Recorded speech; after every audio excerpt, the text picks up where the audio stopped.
नमस्कार, मैं हूं अतुल चौरसिया। आपका खर्चा आपकी चर्चा हफ्ता दर हफ्ता हम एक बार फिर से लेकर आए हैं न्यूज़ लॉन्ड्री का हिंदी पॉडकास्ट एनएल चर्चा। इस हफ्ते की जो चर्चा है उसमें हमारे साथ दो खास मेहमान जुड़ने वाले हैं। एम के वेणु, आप जानते हैं, फाउंडिंग एडिटर हैं द वायर के। इससे पहले फाइनेंशियल एक्सप्रेस और ईटी से जुड़े रहे हैं। फिनांस के मामलों में जाने माने नाम रहे हैं। हमसे थोड़ी देर में जुड़ेंगे। इसके अलावा हमारे साथ जगदीश कृष्णा स्वामी जुड़ेंगे, जो कि डीन हैं school of environment and sustainability, Indian institute of human settlements के। तो हम आज पर्यावरण के भी मुद्दे पर बातचीत करेंगे। इसके अलावा एक मुद्दा है जो कि बहुत महत्वपूर्ण है, उस पर हम बातचीत करने वाले हैं। वो है अमेरिका में जो कुछ चल रहा है। राष्ट्रपति डोनाल्ड ट्रंप के आने के बाद जो बहुत सारे फैसले उनके हैं, मतलब टैरिफ का फैसला है, इसके बाद स्टूडेंट वीज़ा पर रोक लगाने का उनका निर्णय है। इन सारी चीज़ों के इर्द गिर्द हम आज विस्तार से बात करेंगे। और हमारी दूसरी जो चर्चा है, जो जिसके लिए हम हमारे साथ जगदीश कृष्ण स्वामी जुड़ेंगे, वो है एनवायरनमेंट के इर्द गिर्द कैसे ये जो महीना चल रहा है मई का, और अपने आप में एक ऐतिहासिक महीना कहा जा रहा है। काफ़ी सालों बाद मई के महीने में जो नॉर्मल टेम्परेचर होता है वो एवरेज से 3 डिग्री तक कम आया है। और कई दिन ऐसे इस महीने में गुजरे हैं जिसमें बारिश हुई है। बहुत ही तीखी और तेज रफ्तार वाली हवाएं चली हैं। अंधड़ और तूफान की स्थिति का भी सामना करना पड़ा था। और केवल दिल्ली की ही स्थिति नहीं है, नॉर्थ इंडिया में कमोबेश तो ये चल ही रहा है। जब मई का महीना थोड़ा सा बारिश और थोड़ा ठंड की उसमें है। मुंबई में भी बारिश ने कहर ढाया है। पहले मानसून से पहुंच गया, मानसून से पहले ही वहाँ बारिश आ गई है और काफ़ी बारिश हुई है। लगे हाथ एक हफ्ते पहले, 2 हफ्ते पहले की बात है, जब बेंगलोर में इसी तरह की स्थितियाँ थी। तो हमारी बातचीत का एक समग्र हिस्सा है वो रहेगा कि कैसे जो शहर हैं हमारे, इन तमाम जो पर्यावरणीय स्थितियाँ हैं, जो बदलता हुआ हमारी आबो हवा है, क्लाइमेट है, उससे कैसे निपट पा रहे हैं। अ, एक दो और छोटी-छोटी जानकारियाँ और उसके बाद शार्दुल हमारे साथ है। शार्दुल आपको जो सुर्खियाँ हैं उसकी जानकारी देंगे। हाय शार्दुल। हेलो। तो एक बहुत जो महत्वपूर्ण जानकारी है वो ये कि चर्चा का जो अगला अंक होगा, अगले एपिसोड से चर्चा पे वॉल के पीछे होगी। अभी तक ये पिछले कुछ समय से पे वॉल के बाहर थी, यानी कोई भी इसको देख सकता था, इसको एक्सेस कर सकता था। अब एक बार फिर से चर्चा पे वॉल के पीछे जा रही है। तो आप में से वो तमाम लोग जो चर्चा को देखते हैं, पसंद करते हैं, लेकिन उन्होंने न्यूज़ लॉन्ड्री को सब्सक्राइब नहीं किया है, तो न्यूज़ लॉन्ड्री को सब्सक्राइब कर लें। यकीन मानिए, बहुत अच्छे, बहुत जानकार और अपने विषयों के कई बार एक्सपर्ट लोग चर्चा में आते हैं। बहुत सारी बातें होती हैं, बहुत सारी खुले उस तरह की डिस्कशन है, बातचीत होती है। और ये सारी जो चीज़ें हैं न्यूज़ लॉन्ड्री के प्लेटफॉर्म पे उपलब्ध होती हैं, बिना किसी विज्ञापन के। यानी कि जो आय का ज़रिया है हमारे, वो सिर्फ़ और सिर्फ़ हमारे सब्सक्राइबर हैं। हम किसी तरह का, ना तो सरकार से, ना किसी कॉर्पोरेट से विज्ञापन नहीं लेते हैं। हमारा ये मानना है कि जो मीडिया का अ, मौजूदा जो स्वरूप है, जो बहुत सारी मीडिया से जुड़ी दिक्कतें हैं, उसके साथ विज्ञापन का जो मॉडल जुड़ा हुआ है, जिसके आय का जो मॉडल जुड़ा हुआ है, वो एक बड़ी वजह बनता है। तो न्यूज़ लॉन्ड्री एक कोशिश है कि किसी तरह से जो आय की निर्भरता है वो कॉरपोरेट और सरकारों से दूर किया जाए और लोग खुद उसमें निवेश करें। तो सब्सक्राइब करें, चर्चा, हफ्ता और हमारे तमाम शोज़, तमाम पे वॉल स्टोरीज़, हमारी बहुत सारी ground reports, long form reports हैं जो कि पे वॉल के पीछे होती हैं। वो सब आपको तभी उपलब्ध हो पाएँगी जब आपके पास न्यूज़ लॉन्ड्री का सब्सक्रिप्शन होगा। और ये बहुत ज़्यादा नहीं है, बहुत छोटे-छोटे अमाउंट पर भी आप न्यूज़ लॉन्ड्री को सब्सक्राइब कर सकते हैं। मेरे बगल में आपको एक क्यूआर कोड दिख रहा होगा, इसको स्कैन करके भी आप न्यूज़ लॉन्ड्री को लगे हाथ सब्सक्राइब कर सकते हैं। शार्दुल, आप अपनी बातचीत शुरू करें, जो कि इस हफ्ते की सुर्खियाँ हैं। एक और छोटी-सी बात, हमारा जो फाइट टू ब्रीथ हवा का हक कैंपेन है वो लगातार चल रहा है। अभी आपको थोड़ा-सा लग रहा होगा कि हवा सही हो गई है, लेकिन कमोबेश शहर, ज़्यादातर जो नॉर्थ इंडिया के शहर हैं, वहाँ पर साल के ज़्यादातर दिनों में हवा का जो स्तर है वो खराब की स्थिति में ही रहता है, पुअर की स्थिति में ही रहता है। और फिर कुछ दिन ऐसे आते हैं जबकि बहुत ही बुरी हो जाती है, हवा साँस लेने के लायक नहीं बचती है। पर सरकारों के कान पर, जो इसके लिए ज़िम्मेदार हैं, इंतज़ामिया हैं, उनके कानों पर कोई जूं नहीं रेंगती। न्यूज़ लॉन्ड्री की कोशिश है कि हवा का हक यानी फाइट टू ब्रीथ कैंपेन के ज़रिए हम इस स्थिति को बदलें और उन लोगों की जवाबदेही को सुनिश्चित करें जो आपको ये बुनियादी हक, सांस लेने का हक देने के लिए सत्ता में बैठे हैं। शार्दुल, सुर्खियाँ।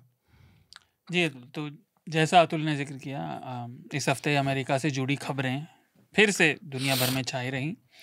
न्यूयॉर्क के CIT यानी कोर्ट ऑफ इंटरनेशनल ट्रेड ने ट्रंप द्वारा लगाए गए टैरिफ को आपातकालीन ताकतों का अनुचित इस्तेमाल बताते हुए रोक लगा दी। लेकिन इसके बाद ट्रंप प्रशासन ने फेडरल सर्किट कोर्ट में एक अपील दाखिल की और उसके बाद उस अदालत ने CIT के निर्णय पर अस्थायी रूप से रोक लगा दी है। और उन्होंने कहा है कि ये रोक तब तक लगी रहेगी जब तक वो इन मोशन में दायर किए गए दस्तावेजों की खुद जांच नहीं कर लेते। यानी अमूमन ट्रंप द्वारा लगाए गए टैरिफ अभी भी लागू हैं। इस घटनाक्रम से पहले तो दुनिया भर के बाजारों में और अलग अलग जगहों पर थोड़ी राहत देखने को मिली थी, लेकिन फेडरल अदालत के निर्णय के बाद फिर से दुनिया भर में अर्थव्यवस्था और बाजार की स्थिति को लेकर अनिश्चितता और चिंता की स्थिति फिर बन गई है, क्योंकि समझ नहीं आ रहा कि किधर ऊंट किस करवट बैठेगा। ट्रंप प्रशासन से जुड़ी एक और खबर है। राष्ट्रपति डोनाल्ड ट्रंप ने हार्वर्ड विश्वविद्यालय पर विदेशी छात्रों के एडमिशन को 15% तक रोक लगाने की मांग रखी है। और उनका कहना था कि हाईकोर्ट हार्वर्ड एक डिजास्टर है। साथ ही ट्रंप प्रशासन ने दुनिया भर में अमेरिकी दूतावासों को स्टूडेंट वीज़ा के लिए जो इंटरव्यू करते हैं उन्हें फिलहाल रोक देने का निर्देश दिया। और अब अमेरिकी दूतावास इस बात की तैयारी कर रहे हैं कि वो जो आवेदन करने वाले छात्र हैं उनके सोशल मीडिया की गहन जांच करेंगे, जांच पड़ताल करेंगे। ट्रंप प्रशासन में इलॉन मस्क ने ये घोषणा की है कि अब वो ट्रंप प्रशासन से इस्तीफा दे रहे हैं। वो प्रशासन में dose, department of governmental efficiency जो उन्होंने नाम रखा था, उसके प्रमुख थे। और इस्तीफा देने से एक दिन पहले मस्क ने ट्रंप द्वारा प्रस्तावित टैक्स बिल की आलोचना भी करी थी। और इसकी एक वजह यह भी बताई जा रही है कि टेस्ला को भारी नुकसान हुआ है उनके राजनीतिक एंगल की वजह से दुनिया भर में। भारत की खबरों पर आते हैं। दिल्ली की एक अदालत ने भारतीय कुश्ती संघ के पूर्व अध्यक्ष ब्रजभूषण शरण सिंह के खिलाफ एक नाबालिग महिला पहलवान के यौन उत्पीड़न के आरोप के मामले में दिल्ली पुलिस की एक रिपोर्ट को स्वीकार किया और इस रिपोर्ट में पर्याप्त सबूत न होने के कारण इसे बंद करने की सिफारिश की गई। इस मामले को पॉक्सो के तहत जो पॉस्को के जो मामला था नाबालिग के साथ, और अदालत ने इसे स्वीकार कर लिया है। और मैं श्रोताओं की जानकारी के लिए ये जरूर बता दूं कि ब्रजभूषण पर अभी भी 6 बालिग जो महिला पहलवान थी उनके यौन उत्पीड़न और धमकाने के मामले अभी भी चल रहे हैं। इस हफ्ते गृह मंत्रालय ने फॉरेन कॉन्ट्रीब्यूशन रेगुलेशन एक्ट यानी FCRA के नियमों में संशोधन किया और अब इन नियमों के अनुसार वे NGO जिन्हें बाहर के देशों से किसी भी तरह की आर्थिक मदद मिलती है, उन्हें किसी भी तरह की खबरें या खबरों से जुड़े कंटेंट को जारी करने का, प्रकाशित करने की सख्त मनाही है। और अगर वो ऐसा करना चाहते हैं तो उन्हें registrar of newspapers of India से पहले इसके लिए सर्टिफिकेट लेना होगा। मुझे पता है अतुल, आप इस पर जरूर कुछ कहना चाहेंगे। नहीं, मैं ये कहना चाहता था FCRA को लेकर बहुत ज़माने से सरकार जब से आई है, मोदी सरकार का रवैया थोड़ा सा उसको लेकर सशंका वाला रहा है, सशंकित रहा है और उन पर लगातार कार्रवाइयाँ करती रही। उसने अनगिनत NGOs के फंड रोके, ये सब रोके हैं। सरकार का ये जो कदम है कि अब उनका ये कहना है कि जो उनको विदेशी फंडिंग मिलती है वो किसी तरह के बिजनेस के खबरों के बिजनेस में नहीं आ सकते, वो कुछ न्यूज़ प्रकाशित नहीं कर सकते। न्यूज़ लेटर तक पे कह दिया कि आप न्यूज़ लेटर भी नहीं कुछ भी नहीं कर सकते। अब इसमें दिक्कत वाली बात यह है कि एक तरफ भारत सरकार ईज ऑफ डूइंग बिजनेस और दुनिया भर में जा रही है, भारत का शोकेस कर रही है कि भैया हमारे यहाँ पैसा लाओ, हमारे यहाँ इन्वेस्ट करो, निवेश करो, और उसमें मीडिया भी है। अगर मैं गलत नहीं हूं तो किसी भी भारतीय मीडिया में 26% तक विदेशी निवेश किया जा सकता है लिस्टेड कंपनियों में। अब आप इस तरह की हिपोक्रेसी में पड़े रहेंगे कि दुनिया के सामने जाएंगे और कहेंगे कि आप हमारे यहाँ निवेश कीजिए। एक बार आप शार्दुल चाहे तो चेक कर लेना, मैं अभी देखता हूँ कि कितना हमारे यहाँ फॉरेन इन्वेस्टमेंट की लिमिट है मीडिया में। और तो 26% से ये शुरू हुई थी एक टाइम पे। आप नहीं, मेरे ख्याल से उससे ज़्यादा थी, बाद में उसको लिमिट किया गया था 26 करेक्शन करके। तो आप एक तरफ तो कह रहे हैं कि आप निवेश कीजिए आपके मीडिया में विदेशी पैसा, वो उस पैसे से आपको वो नहीं टेंशन है। अब आप कह सकते हैं कि आप एप्पल और ऑरेंजेस का कंपैरिजन है ये, एक कंपनी आएगी वो तमाम नियम कानून, तो एफसीआरए के तहत भी आप उतने सारे दुनिया भर के फिल्टर्स आपने लगा ही रखे हैं उस पैसे को चेक करने के। ऐसा नहीं है कि वो अंधेरे में कहीं से आती हैं। 26% ही है। 26% है हम। तो अब इसमें दिक्कत वाली बात यह है कि आप एक तरफ के पैसा आएगा जो मीडिया में, वो चूंकि उस मीडिया में आ रहा है जहां पर आपके मन की बात हो रही है तो ठीक है, कुछ जगहों पर आप नकेल कस रहे हैं क्योंकि आपके मन की बात नहीं हो रही।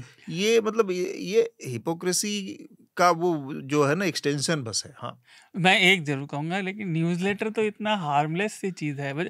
कोई भी संस्था है, एनजीओ मान लीजिए, वन विभाग में ही काम कर रहा है कि जंगली जानवरों से जुड़े, तो उस क्षेत्र में क्या हो रहा है उसके लिए वो अपना न्यूज़लेटर भेजता है कि भैया इस हफ्ते ये हुआ बिल्कुल दुनिया भर में और हम ये काम कर रहे हैं। अब वो भी नहीं भेज सकते, तो विचित्र सी स्थिति है। खैर, बीते हफ्ते भारत और कई अन्य देशों में कोविड के मामले फिर से तेजी से बढ़ते हुए दिखाई दिए और भारत में ये आंकड़ा 1000 की संख्या पार कर गया था, जिसमें से सबसे ज़्यादा मामले फिलहाल केरल राज्य से हैं और दिल्ली में भी पहचाने हुए कोविड के मामले 100 पार कर गए थे। तो फिर से बता रहे हैं कि धीरे धीरे बढ़ रहा है, तो कृपया ध्यान रखें। बस इसमें एक अच्छी जो इसका पॉजिटिव वो है कि जो सिम्टम्स है माइल्ड हैं और फैटेलिटी बहुत कम है। कोई ऐसा फैटेलिटी रेट बहुत ज़्यादा नहीं है। पिछले बार के मुकाबले थोड़ा कम ही है, नगण्य है इस समय। तो बिल्कुल फैटेलिटी उससे कम ही है पिछले उसके मुकाबले, और सिम्टम्स भी माइल्ड हैं, मतलब बहुत ज़्यादा सिवियर सिम्टम्स भी नहीं है। जी, जैसा अतुल ने भी आपसे शुरू में जिक्र किया था, बीते रविवार और सोमवार को मुंबई में भयंकर बारिश हुई और मौसम विभाग के अनुसार ये मानसून का 75 सालों में सबसे जल्दी आगमन है मुंबई में। मौसम के हालात लेकिन मुंबई या तटीय इलाकों तक सीमित नहीं हैं। ये हाल उत्तर भारत के शहरों, उत्तर पश्चिम के शहरों, सब जगह रहा। और मौसम विभाग ने यह भी बताया कि दिल्ली शहर जैसे मैदानी इलाकों में भी पिछले दशकों में सबसे ज़्यादा ठंडा मई का ये महीना रहा है। दिल्ली का ये आंकड़ा है कि पिछले 15-18 सालों में सबसे ठंडी मई ये गई है। और हर साल की तरह इससे जुड़ी हुई ये सुर्खी है, हर साल की तरह बरसात आने के बाद भारत के लगभग सारे शहरों में सड़क और पानी की निकासी से जुड़ा इंफ्रास्ट्रक्चर बिल्कुल चरमराने लगा है। वैसा ही इस बार भी हो रहा है और ये हालात कमोबेश, जैसे मैंने कहा, भारत के लगभग सभी बड़े शहरों के हैं। बेंगलोर का अतुल ने जिक्र किया, मुंबई का किया, दिल्ली में भी बारिश होते ही पानी भर गया था। तो और जबकि दिल्ली में अभी कोई ऐसी बारिश नहीं हुई थी। हाँ, मतलब इट्स लाइक 1 घंटे की 1.5 घंटे की बारिश थी और वो भी कोई मानसून की बारिश नहीं थी। दुनिया की चौथी सबसे बड़ी अर्थव्यवस्था की राजधानी में पानी की निकासी होनी चाहिए, राइट। इसके कितनी बारिश है उससे कोई मतलब ही नहीं है। यहाँ पूरी दुनिया के लोग आते हैं, रहते हैं। खैर, अगली सुर्खी उत्तराखंड से है। उत्तराखंड की एक अदालत ने आज शुक्रवार को अंकिता भंडारी की हत्या के मामले में 3 लोगों, जो कि वनंतरा रिजॉर्ट के मालिक पुलकित आर्य और उसके 2 साथी मुलाजिमों सौरभ भास्कर और अंकित गुप्ता को उम्र कैद की सज़ा सुनाई। अगर आपको याद ना हो तो अंकिता की हत्या सितंबर 2022 में हुई थी, जिसके बाद जनता में काफ़ी रोष फैला था और फिर प्रशासन ने इस मामले की जांच के लिए एक एसआईटी को नियुक्त किया था। और ये किसी भाजपा नेता के रिश्तेदार थे? हाँ, ऐसा कुछ बताया गया, कुछ तो कहीं ना कहीं तार जुड़े हुए थे। इस हफ्ते की आखिरी सुर्खी बिहार से है। इस हफ्ते बिहार के पूर्व मुख्यमंत्री और राष्ट्रीय जनता दल के नेता लालू प्रसाद यादव ने अपने ज्येष्ठ पुत्र तेज प्रताप यादव को परिवार और पार्टी दोनों से कम 6 साल के लिए निकाल दिया। इसकी वजह उन्होंने तेज प्रताप के व्यक्तिगत जीवन में, और मैं कोट कर रहा हूं उनकी ट्वीट से, तेज प्रताप के व्यक्तिगत जीवन में नैतिक मूल्यों और परंपरागत आचरण की कमी बताया, जिसकी वजह से सामाजिक न्याय में उनकी सामूहिक लड़ाई कमजोर हो रही थी। तो तेज प्रताप का पत्ता साफ हो चुका है। ठीक बात है। खैर, वो मुझे लग रहा है कि इसके फैसले के पीछे शायद मतलब ऑप्टिक्स ज़्यादा है, क्योंकि वो पॉलिटिकली उनको थोड़ा डैमेज कर सकता था जिस तरह से। और तेज प्रताप का लगातार जो थोड़ा इरिटेटिंग बिहेवियर रहता है पब्लिक स्पेस में खासकर, जिससे कि जो कि आमतौर पर जो हमारे यहाँ का पब्लिक डिस्कोर्स पॉलिटिशियंस का है उसके थोड़ा खिलाफ होता है। अक्सर वो नाच गाना, ड्रेस अजीब तरह के वेशभूषा में। और इस बार उन्होंने ये किया था कि अपनी जो उनकी पार्टनर थी उनके साथ फोटो डालकर उन्होंने कुछ अनाउंसमेंट किया था कि वो उनके साथ हैं और शादी करना चाहते हैं, ऐसा कुछ। उसके बाद ये फैसला आया है। देखिए, तो ये सब तो बहाने हैं। राजनीति की लड़ाई वर्चस्व की लड़ाई होती है। वर्चस्व तो एक ही का होता है। राइट। तो तो हमारे साथ तेजस्वी का एम के वेणु जुड़ चुके हैं। मैंने आपसे शुरुआत में ही इस पॉडकास्ट के उनका परिचय करा दिया था। एम के हमारे साथ हैं और जो बातचीत हमारी होनी है एम के साथ वो है किस तरह से अमेरिका में डोनाल्ड ट्रंप के आगमन के बाद पूरी दुनिया में एक किस्म की उथल पुथल मची है। खुद अमेरिका में भी बड़ी उथल पुथल मची है। हालिया जो उनके फैसलों के ऊपर जो डेवलपमेंट्स हैं वो ये हैं कि एक तरफ उन्होंने स्टूडेंट जो वीज़ा है उसको पॉज कर दिया है, रोक दिया है पूरी दुनिया से जो नए स्टूडेंट के वीज़ा इंटरव्यूज़ को। तो अब दुनिया भर की किसी भी अमेरिकन एम्बेसी में वीज़ा इंटरव्यूज़ स्टूडेंट्स के नहीं हो रहे हैं। अब कब तक रुका रहेगा ये इसके बारे में ज़्यादा जानकारी अभी तक नहीं है। और दूसरी चीज़ जो उनका टैरिफ रेसिप्रोकल टैरिफ का उनका जो कॉल था और उनकी योजना थी उस पर अमेरिका की international court of international trade ने ये कहकर रोक लगा दी कि कांग्रेस ने प्रेसिडेंट को इतनी शक्तियां नहीं दी हैं।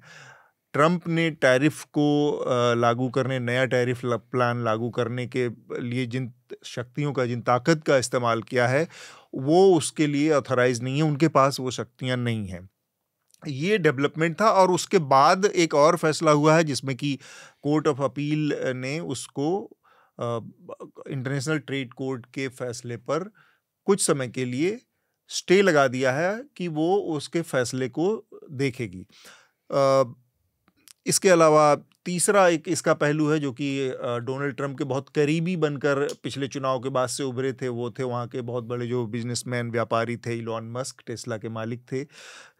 उन्होंने अब इस्तीफा दे दिया है डीओजी से, जो कि अमेरिकन सरकार की तरफ से और प्रेसिडेंट ट्रंप की तरफ से इसीलिए बनाया गया था ताकि जो वहाँ का सरकारी ढांचा है उसको कम किया जा सके, उसके ऊपर बोझ कम किया जा सके। तो अब इलॉन मस्क उससे अलग हो चुके हैं, उन्होंने अपना इस्तीफा दे दिया है। कहा जा रहा है इसके पीछे जो फैसले के पीछे वजह है वो इलॉन मस्क की अपनी व्यक्तिगत एक किस्म की नाराज़गी है, क्योंकि उनके ट्रंप के जो तमाम फैसले थे जिसमें टैरिफ का जो फैसला था, लागू करने का फैसला था, उससे टेस्ला को बहुत नुकसान हुआ है, उसके व्यापार में घाटा हुआ है और उसकी जो भविष्य की योजनाएं थी, खासकर एक्सपेंशन की जो योजनाएं थी उस पर भी एक तरह का उल्टा असर पड़ा है। एमके से हम थोड़ा ज़्यादा जानकारी लेंगे इस पूरे मामले में एक एक करके। सबसे पहले जो टैरिफ के ऊपर जो कोर्ट में चल रहा है उसके बारे में हमें थोड़ा सा अगर आप बताएं और इसके क्या नतीजे भारत और बाकी देशों के नज़रिए से हो सकते हैं।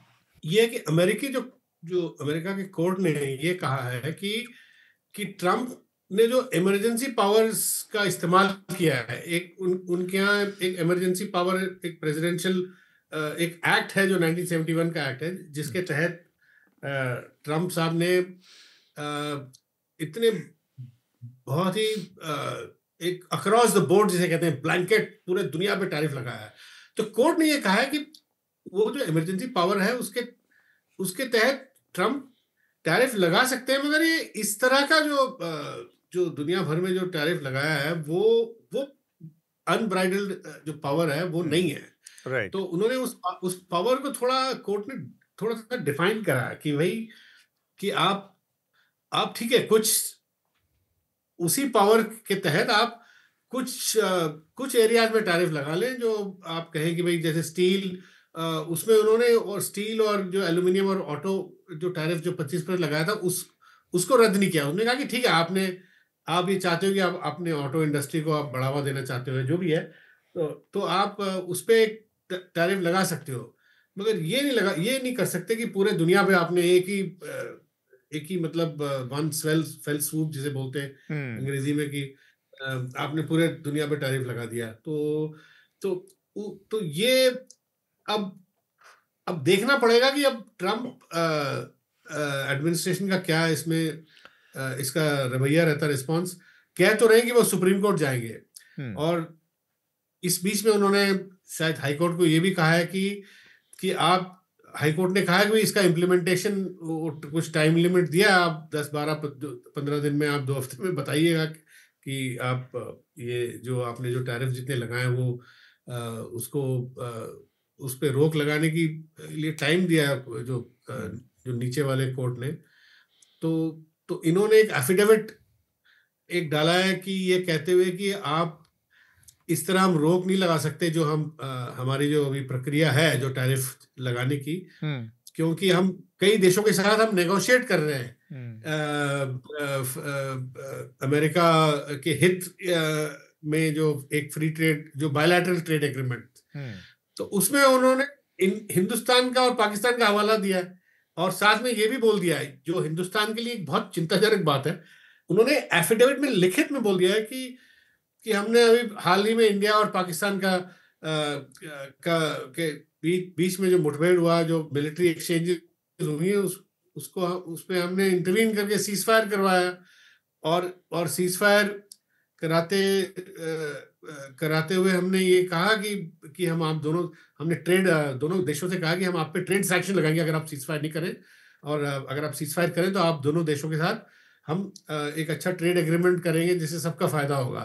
तो ट्रम्प साहब ने अब वो यूएस कोर्ट को ये हवाला दिया कि अब इसमें नेशनल सिक्योरिटी, फॉरेन पॉलिसी और दुनिया के देशों के साथ जो आदान प्रदान जो एग्रीमेंट्स हम साइन हो रही है उस पे इसका असर होगा।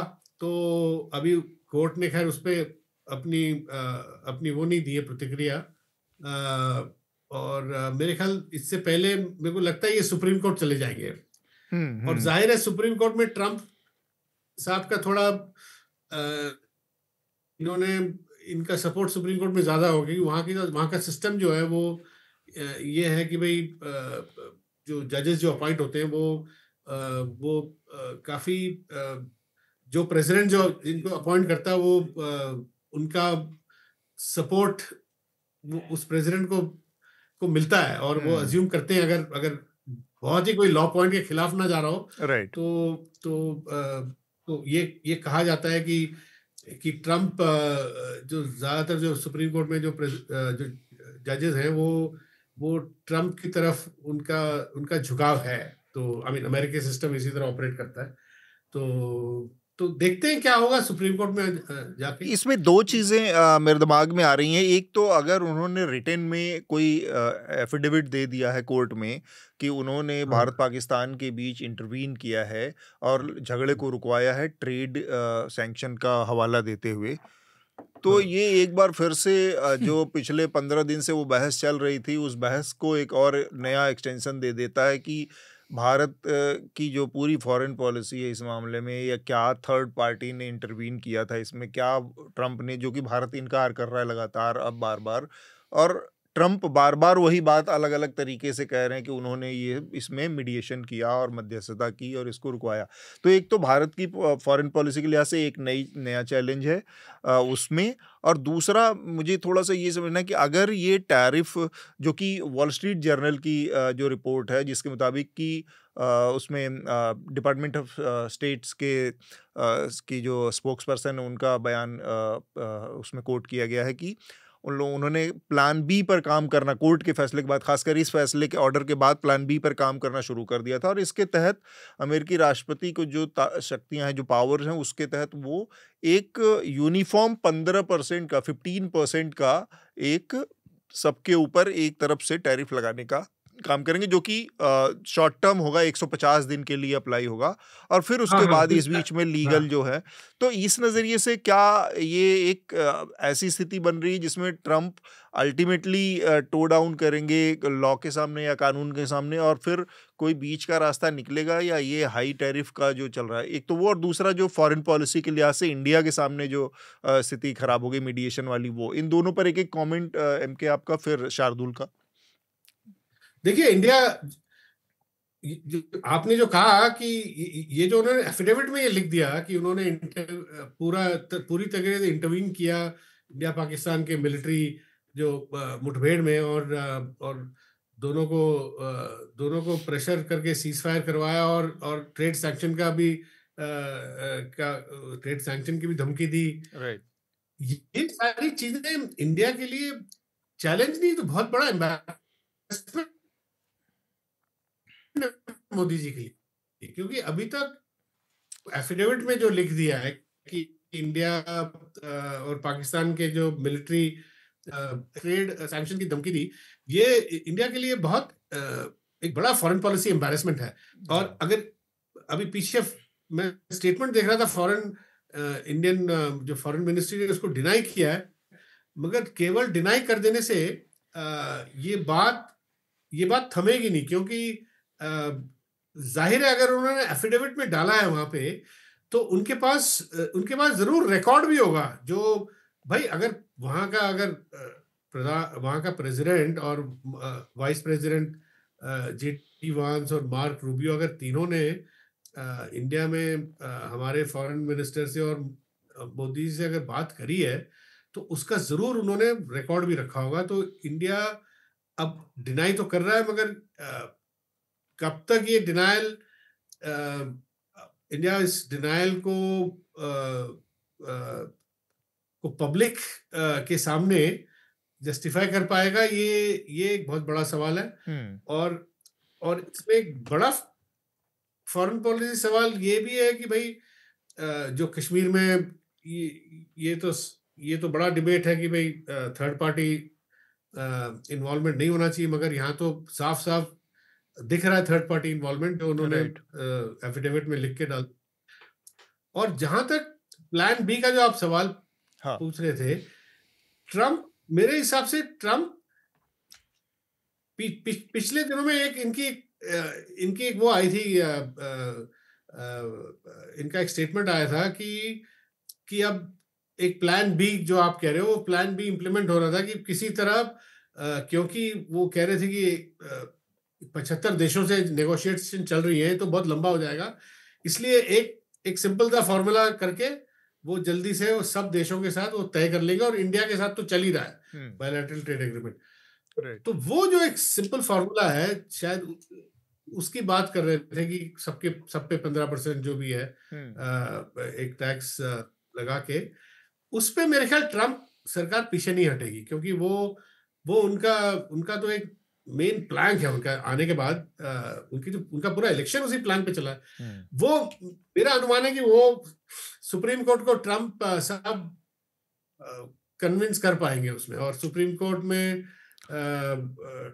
ट्रम्प के प्रति थोड़ा इस मामले को लेके थोड़ा सिंपैथी भी होगा कि शायद सुप्रीम कोर्ट ये इंटरप्रिटेशन दे दे कि पावर, ठीक है उतनी पावर नहीं है, मगर इतनी पावर तो है कि और देशों से जो ट्रेड एग्रीमेंट्स कर लें और जो अमेरिका के हित में हो, उतना तो होगा। और जहां तक आपने जो इलॉन मस्क की बात करी है, जो उन्होंने जो अभी छोड़ा है, देखिए इलॉन मस्क, मेरा ये मानना है कि इलॉन मस्क शुरू से ही उन्होंने ट्रम्प के इलेक्शन में पूरा उन्होंने उसकी फंडिंग करी, उनको सपोर्ट करा। आपको याद होगा ट्रम्प जब जीत के आए थे तो अपनी पहली जो विक्ट्री स्पीच में साथ में इलॉन मस्क खड़े थे और उन्होंने कहा ये ऐसा आदमी दुनिया में नहीं हुआ है, ये सबसे ये जो करते हैं वो कोई नहीं कर सकता, वगैरह वगैरह। मगर उसके बाद जिस तरह जो टैरिफ लगाई गई खासकर चाइना में, उससे इलॉन मस्क नाराज हुए। इलॉन मस्क के फैमिली ने बड़ा तब ट्वीट भी किया कि ये जो हो रहा है ये ठीक नहीं हो रहा और इससे नुकसान होगा। और ये बात सही है भाई, इलॉन मस्क का सारा जो मैन्युफैक्चरिंग बेस ज्यादातर चाइना में है, वहां से पार्ट्स आती हैं। तो आप सोचिए अगर चाइना की पार्ट्स आती और उस वक्त का जो टैरिफ था 145%, तो वो तो इलॉन मस्क का तो वही बिजनेस ही खत्म हो जाता।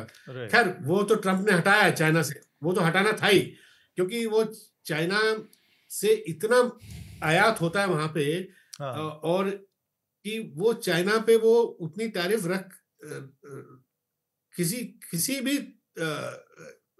भी तरह उतना टैरिफ चाइना पे नहीं लगा सकते थे, क्योंकि यूएस के जो सोसाइटी जो है, वहाँ के जो कंज्यूमर है, वो ज्यादातर चीजें चाइना से लेके कंज्यूम करता है, और वो जाता अमेजॉन और वॉलमार्ट के थ्रू है।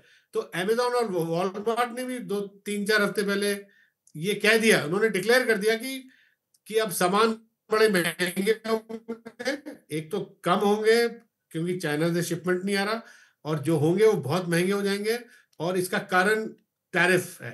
तो फिर ट्रम्प साहब ने वॉलमार्ट और अमेज़न को दोनों को हड़काया, कहा कि आप इस तरह की पॉलिटिकल स्टेटमेंट क्यों दे रहे हैं। तो उन्होंने कहा कि हम जो सच्चाई है वो बता रहे हैं भाई, जो माल जो $10 का मिलता था वो अब $20, $25, $30 का होगा। तो खैर उसके चलते ट्रम्प को भी समझ में आया कि वहां पे महंगाई इतनी ज्यादा हो जाएगी और इतना हाहाकार मच जाएगा कि शॉर्टेज हो जाएगी कि वो एक किस्म से जैसे पुराने जमाने में सोवियत यूनियन में शॉर्टेज हुआ करती थी, या किसी कम्युनिस्ट रेजिम में इस तरह की शॉर्टेज, तो कहीं उस तरह का माहौल ना पैदा हो जाए कि लोगों में लोग उत्तेजित हो जाएं और लोग जैसे फूड राइट्स वो पॉलिटिकली उनके खिलाफ चला जाए। पॉलिटिकली तो खिलाफ जा रहा था, इसलिए उन्होंने 2 हफ्ते पहले फटाफट चाइना को बुलाया और उन्होंने कहा चलो डील करते। और जो चाइना पे जो लगाया था वो सारा उन्होंने हटाया 145%। उसके बावजूद इलॉन मस्क क्यों, आप पूछेंगे क्यों ये सरकार छोड़ के अपने काम पे लगने रहते।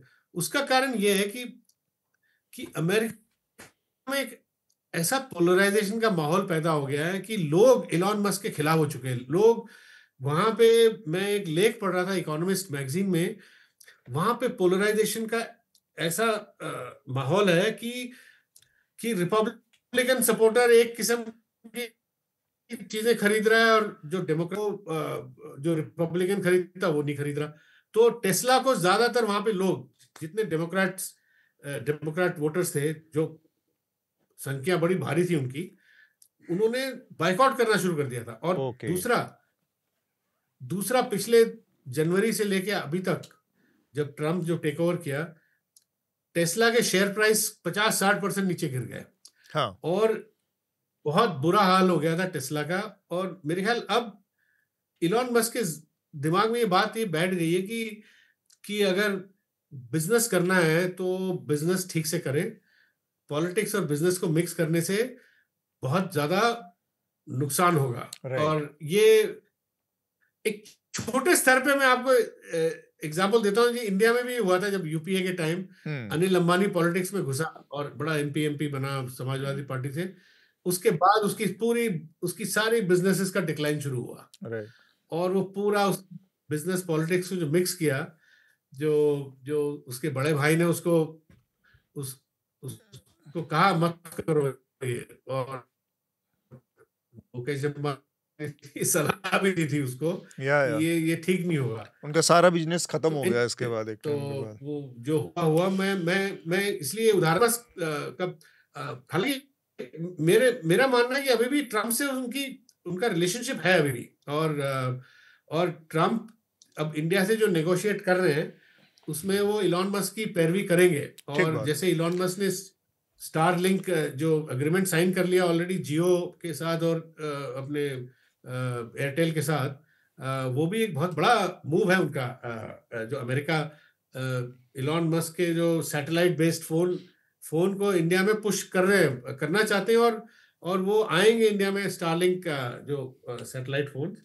और वो तो खैर एक अलग झगड़ा होगा वो आगे जाके, क्योंकि जो स्टारलिंक का जो फोन होगा, ये कहा जा रहा है कि वो केवल अभी तक माना जा रहा है कि सैटेलाइट फोन केवल दूर दराज के इलाकों में जहां टावर नहीं लग सकते वहां के लिए है।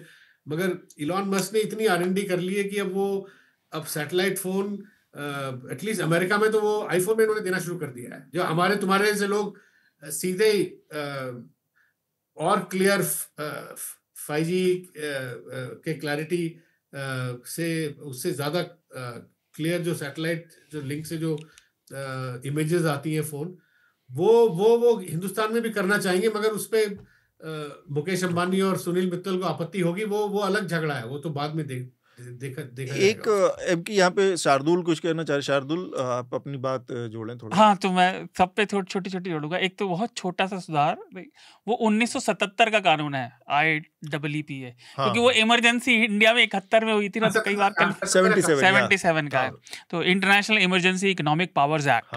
तो हुआ क्या कि जो सीआईटी ने क्या कहा था कि अमेरिका का संविधान IEEPA के तहत टैरिफ लगाने की अनुमति नहीं देता और अमेरिका के इतिहास में आपातकालीन की शक्तियों का उपयोग इस तरह से आर्थिक निर्णयों के लिए कभी नहीं हुआ, ये उन्होंने कहा, है ना। और जब ये निर्णय आया सीआईटी वाला, तो अगर आप देखें यूएस पॉलिटिक्स के बारे में जो बात करते हैं, और अभी भी ये समझा जा रहा है, क्योंकि जो फेडरल सर्किट कोर्ट ने कहा है, उसने क्या कहा है, उसने कहा है कि ये अस्थाई टेम्परेरी रोक तभी तक है जब तक हम इन फाइल्ड मोशन में जो डॉक्यूमेंट्स हैं उनकी हम पूरी तरह से खुद जांच नहीं कर लेते। अब जैसा एमके ने बताया, सुप्रीम कोर्ट तक तो मामला तब जाएगा, क्योंकि वहां का सिस्टम में क्या है, पहले वो ये कोर्ट ऑफ अपील्स न्यूयॉर्क का होगा, फिर न्यूयॉर्क स्टेट सुप्रीम कोर्ट पे जाएगा, और फिर अगर supreme court federal national supreme court है, अगर वो चाहता है तब लेगा। तो खैर वो तो एक अलग चीज है। लेकिन इससे अभी तक जो लगा था इस फेडरल कोर्ट की रोक से पहले, जैसा मैंने हेडलाइन में भी बताया, ऐसा लगा था कि ट्रंप के जो खुले छूट के अधिकारों को लेने की जो परिधि है वो सिमट गई है। उसका एक और कारण मैं बताता हूँ। ये हुआ क्या था कि इन मामलों को 13 राज्यों ने और कुछ बिजनेसेस ने किया। तो अगर श्रोताओं को याद हो, जब हम इन टैरिफ की बात, एक तो टैरिफ तो है भी नहीं, मजाकिया थे, उन्होंने लाइक इंपोर्ट को बाय 2 करके लगा दिया था, जो वो अपना एक्सपोर्ट करते हैं ना, ट्रेड डेफिसिट को, तो वो तो अपना था ही। अच्छा, तो जेफरी श्वाब हैं जो लिबर्टी जस्टिस सेंटर का की तरफ से आते हैं, और वो 5 छोटे व्यवसायियों को इनमें से एक केस में रिप्रेजेंट कर रहे हैं। तो अगर याद हो, जब टैरिफ की बात कर रहे थे तो मैंने बताया था कि छोटे उत्पाद वाले सबसे ज्यादा इससे प्रभावित होंगे, क्योंकि वो कम मार्जिन पे काम करते हैं, और तुरंत मार्जिन बढ़ेगा तो उनका बिजनेस एकदम बैठने की आ जाएगा। तो उसमें उन्होंने क्या कहा ऑन रिकॉर्ड कि ट्रंप ने IEEPA का इस कानून का इस्तेमाल इसलिए किया था क्योंकि उन्हें लगा कि इस कानून के तहत एक तो वो बेधड़क आदेश पास कर पाएंगे, और दूसरा वहां की कांग्रेस इस पर ज्यादा मतलब ओवरसाइट नहीं रखेगी। लेकिन ऐसा हुआ नहीं, और वो कोर्ट में इस बात को कह रहे हैं। अच्छा, प्लान बी की जो आपने बात की ना, तो आपको याद होगा मैंने एक और कानून का जिक्र किया था, स्मूथ एंड हॉली, जो 40 के दशक का था, जिससे ग्रेट डिप्रेशन के बाद, जो बहुत नुकसानदायक है, क्योंकि अब स्मूथ एंड हॉली तो उसको बहुत नुकसान किया था इकोनॉमी को। तो ये जो प्लान बी में प्लान कर रहे हैं, तो there are a lot of references जो रिपब्लिकन पार्टी के लोग हैं जो कह रहे हैं कि काफी चांसेस है कि वो स्मूथ एंड हॉली लॉ का उपयोग करेंगे, जो आप मान के चलिए अमेरिका के लिए, क्योंकि अमेरिका देखिए दुनिया का सबसे बड़ा बाजार है, हमें समझना होगा। ये जो सप्लाई चेन बनी और जो आर्थिक व्यवस्था जिसे उदारवाद भी कह देते हैं 90 के दशक के बाद से जो खड़ी हुई, इसमें अमेरिका दुनिया का सबसे बड़ा बाजार है। और वहां उनके यहाँ टैरिफ सो कॉल्ड वो कम इसीलिए हैं क्योंकि वो सप्लाई चेन अमेरिका की सहूलियत के लिए खड़ी हुई। वहां पे इन्फ्लेशन सेंसिटिव इकोनॉमी है उनकी, वहां दाम जरा से बढ़ जाते हैं। ट्रंप अपने राष्ट्रपति के कानून में अंडे की कीमत की बात कर रहे थे, आप सोचिए। हम तो चाहते हैं भारत में ऐसा हो कि भाई जनता बढ़ती हुई कीमतों पर दे, लेकिन वहां ये इन्फ्लेशन सेंसिटिव है। अच्छा, एक और बात, जो आपने डोज की बात की, जो इलोन मस्क चले गए हैं, तो मस्क का देखिए, मस्क के साथ ये सब तो है ही, जो उनके डिफरेंस ऑफ ओपिनियन आ रहा है, बहुत ज्यादा डोज ने जो निर्णय लिए हैं उससे बहुत बहुत ज्यादा रोष है लोगों में। क्योंकि आप देखिए जो बेस है इनका रिपब्लिकन, वो बाय डिफॉल्ट पारंपरिक रूप से सरकार पे विश्वास नहीं करता, वो एंटी एस्टैब्लिशमेंट होता है, वो मिलिशिया बनाता है, लाइक मोन्टाना जैसे स्टेट्स में जो एकदम राइट विंग है सुदूर के, और वो गवर्नमेंट को अपनी जिंदगी के बाहर चाहता है। इससे क्या हुआ, जो उनकी यूएस एड है, जो पेंशन मिलती है, जो वेटरन्स को मिलती है, उसमें कटौती आई है, और IRS की सेवाओं में सबसे ज्यादा कटौती हुई है। और फेडरल एम्प्लॉय जो काफी हद तक रिपब्लिकन थे, क्योंकि वो सरकारी एस्टैब्लिशमेंट से जुड़े हुए होते हैं, उन्हें बहुत बड़े स्तर पे फायर किया गया। तो ये रोष बहुत है जमीन पे। दूसरा, इलॉन मस्क के खिलाफ कुछ सरकारी मामले, हेल्थ पे कटौती, हाँ वो या यूएस हेल्थ एड में वो हेल्थ वाला पोर्शन भी आता है, जो मेडिकल एड मिलती है। तो और एक ट्रंप के ऊपर बहुत सारे सरकारी मामले भी चल रहे हैं जांच के, क्योंकि ट्रंप की ये जो कंपनी, इलॉन मस्क की जो ये कंपनी खड़ी हुई, वो सरकारी एड से खड़ी हुई है। टेस्ला को बहुत ज्यादा डिफेंस कॉन्ट्रैक्ट्स भी हैं, तो कॉन्फ्लिक्ट ऑफ इंटरेस्ट बहुत ज्यादा इसलिए भी हुए हैं। और जैसा एमके ने जिक्र किया कि इस चक्कर में टेस्ला की सेल बहुत बिकी है, क्योंकि लोग आइडियोलॉजिकल रीजन से भी यूरोप में बहुत कम टेस्ला खरीद रहे हैं। और चीन की कंपनी है BYD EV बनाने की, उसने बहुत ज्यादा मार्केट कैप्चर किया है, उसने करीब बहुत तेजी से बढ़ोतरी करी, टेस्ला को ओवरटेक किया, क्योंकि ओवरटेक तो अभी नहीं किया, लेकिन अब कंपटीशन में वो बहुत आगे आ गई है। और अगर आप उनकी बैटरियों को देखें तो उनकी बैटरी की बड़ी तारीफ की जा रही है। ग्लोबल मार्केट में तो ओवरटेक कर लिया टेस्ला, नहीं BYD आगे बढ़ गई थी ना, कुछ दिन पहले खबर थी जो उसने टेस्ला को, देखिए ग्लोबल मार्केट में BYD टेस्ला से ज्यादा है, कहीं ज्यादा है नंबर ऑफ कार जो बेच रही है। हाँ, तो वो ट्रम्प के लिए बड़ी, जैसा उन्होंने वो भी किया इस क्वार्टर में बहुत टेस्ला के नतीजे बहुत ज्यादा गिर गए। और आप मान के चलिए, मैं तो पहले मजाक में भी कहता हूँ कि बिजनेसमैन को किसी आइडियोलॉजी, किसी विचार की नहीं, अपनी क्वार्टरली रिजल्ट की सबसे ज्यादा परवाह होती है। अगर वो गया तो सब गया, शेयर होल्डर, उसके बोर्ड ऑफ डायरेक्टर उसे हटा देंगे। शाहरुख खान ने अपनी एक फिल्म है रईस में कहा है ना वो, कि धंधे का कोई धर्म नहीं होता और धर्म कोई उसूल नहीं होता। और एक चीज और, आखिर में जो सैट फोन की बात इन्होंने करी, तो इंडिया में उसमें एक और दिक्कत आएगी। अब ये पहलगाम के बाद भारत सरकार ने वो आईटी एक्ट में संशोधन किया कि अब जो सैट फोन होते हैं इंटरनेशनल, उनके भी डेटा को जांच एजेंसियों को एक्सेस चाहिए। और इलॉन मस्क इसके पारंपरिक विरोधी रहे हैं। तो जो स्टारलिंक वो लाना चाह रहे हैं वो अब लटक गया, क्योंकि उन्हें भारत की सरकार को एक्सेस देना होगा और वो देना चाहते नहीं, क्योंकि उनके स्टारलिंक के कॉन्ट्रैक्ट यूएस मिलिट्री के भी हैं। ठीक बात। हमारे साथ ये जो डेटा शेयरिंग जो है, ये जो ट्रेड एग्रीमेंट में एक, अब ये जो अमेरिका जो डिस्कशन जो कर रही है, पीयूष गोयल जो, ये भी एक बहुत ही एक सीक्रेसी में पूरा ये चल रहा है। और इसमें बड़े बड़े मुद्दे हैं, जो डेटा कहाँ रखा जाएगा, जो डेटा वो भी है। Amazon और ये बड़ी बड़ी जो अमेरिकी कंपनी है, जो वीजा, वो तो अपना डेटा वहीं रखना चाहती सर्वर। और इंडिया ये कह रहा है कि डेटा लोकलाइजेशन, डेटा सब यहाँ होना चाहिए, हमारा डेटा इंडिया का पूरा जो इंडिया का जो पूरा एक आर्टिफिशियल इंटेलिजेंस जो डेटा फैक्ट्री, जो मुकेश अंबानी ने कहा कि हजारों डेटा फैक्ट्रीज इंडिया में होंगी, और India will be the biggest data generator and data के जरिए इंटेलिजेंस जनरेटर, आर्टिफिशियल जी, वो उस चीज का भी कुछ हमें अभी तक कोई अंदाजा नहीं है। वो अमेरिका तो अपना डेटा वहीं रखेगा, वो यहाँ पे नहीं रखेगा, तो उस पर भी कोई क्लैरिटी नहीं है। अच्छा, इसमें एक चीज और हम थोड़ा सा बात कर ले अगर इंडिया के पर्सपेक्टिव से थोड़ा सा, क्योंकि लगातार अब इसके बाद एक बार फिर से ये बहस शुरू हो गई है। प्रधानमंत्री अपने हर मंच से कह रहे हैं, बयान दे रहे हैं कि स्वदेशी अपनाओ और विदेशी को खारिज करो। और उन्होंने तो यहाँ तक बढ़ के कह दिया कि गणेश जी बाहर से आ रहे थे, हालांकि उन्होंने चीन का नाम नहीं लिया, इशारे इशारे में उन्होंने कहा कि गणेश जी छोटी आंखों वाले आ रहे हैं।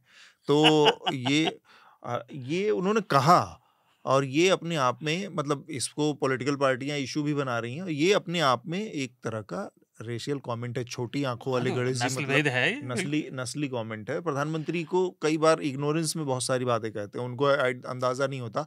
एक तरफ वो जा रहे हैं नॉर्थ ईस्ट का अपना कॉन्फ्रेंस कर रहे हैं, और दूसरी तरफ वो कह रहे हैं कि वो छोटे, अब वो टेक्निकली छोटी आंख वाले में कोई भी हो सकता है। मेरी भी आंखें छोटी है भाई, है ना। अब आप केवल ये मान के कहें, या तो आप फिर चाइना नाम ले लें, वाले तो जापान भी छोटी आंख वाले बुलेट ट्रेन बना रहे हैं। हमारे पूरे नॉर्थ ईस्ट में जो लोग हैं, आप उनको क्या कह रहे हैं, उनके गणेश जी नहीं है, मतलब आप यही कह रहे हैं ना टेक्निकली, कि भाई वो जो नॉर्थ ईस्ट के साथ वहां पे जो लोग रह रहे हैं, या उस तरह के जो उसमें, उनके गणेश जी नहीं, यही आप कह रहे। एनीवे, तो ये जो पूरी की पूरी बहस चल पड़ी है स्वदेशी की, क्या भारत इस स्थिति में है अब कॉम्पीट करना, या एक मजबूरी में ही सही वह उस दिशा में बढ़ रहा है कि अब एक बड़े मैन्युफैक्चरिंग हब के तौर पर अपने को डेवलप करने के अलावा, क्योंकि दुनिया इस समय इतनी स्कैटर्ड हो गई है, इतनी उछाल पछाड़ में घिरी हुई है, चाहे वो अमेरिका हो, चाइना के साथ हमारे दूसरे तरह से रिश्ते बहुत टाइट हैं। ऐसे में कोई और ऑप्शन नहीं बचता, अब इसमें इस दिशा में वास्तव में मैन्युफैक्चरिंग हब बनने के लिए बनना ही पड़ेगा। ये मोदी जी का जो स्टेटमेंट है, ये बहुत बहुत डेंजरस है और इररिस्पॉन्सिबल भी है जी। मैं आपको बताता हूँ, ये ऐसे टाइम पे आ रहा है जब आपको देखा होगा 6 महीने पहले, ठीक है, ये ऑपरेशन सिंदूर से पहले तो चाइना से रिलेशन इंप्रूव हो रही थी, बिल्कुल, और ये कहा जा रहा था कि ड्रैगन और एलिफेंट में दोनों साथ नाचेंगे, डांस करेंगे, और कई चीजों में चाइना से मतलब इन्वेस्टमेंट वगैरह, टेक्नोलॉजी वगैरह लेने की बात भी हो रही थी। और ये बिल्कुल एकदम से, ये मोदी जी ने स्टेटमेंट ऐसा दिया है, ये बिल्कुल डोमेस्टिक कॉन्स्टिट्यूंसी के लिए दिया है। ये एक किस्म से एक इमोशनल एक स्वदेशी है। आप ये सोचिए, स्टेटमेंट ये दे रहे हो और अमेरिका से फ्री ट्रेड मतलब बायलैटरल ट्रेड एग्रीमेंट साइन करें, जिसमें कई चीजें जीरो ड्यूटी में आएगी, इंक्लूडिंग एग्रीकल्चर प्रोडक्ट्स, जो किसानों ने ऑलरेडी जिसके खिलाफ आंदोलन किया, प्रोटेस्ट शुरू कर दिया है। तो आप कैसे बोल रहे हैं फॉरेन नहीं लाएंगे? और अब चाइना से हिंदुस्तान में आज की तारीख में चाइना के रॉ मटेरियल और इंटरमीडिएट गुड्स के बिना मैन्युफैक्चरिंग हो ही नहीं सकती। और जो इन्होंने जो मेक इन इंडिया की जो कोशिश करी है पिछले 6-7 सालों में, उसमें बहुत लिमिटेड सक्सेस हुआ अभी तक। एक बड़ा सक्सेस ये बताते हैं कि आईफोन बना रहे हैं, उसकी भी सारी जो चाइना से वो आ रही है, जो इनपुट्स, जो सारी जो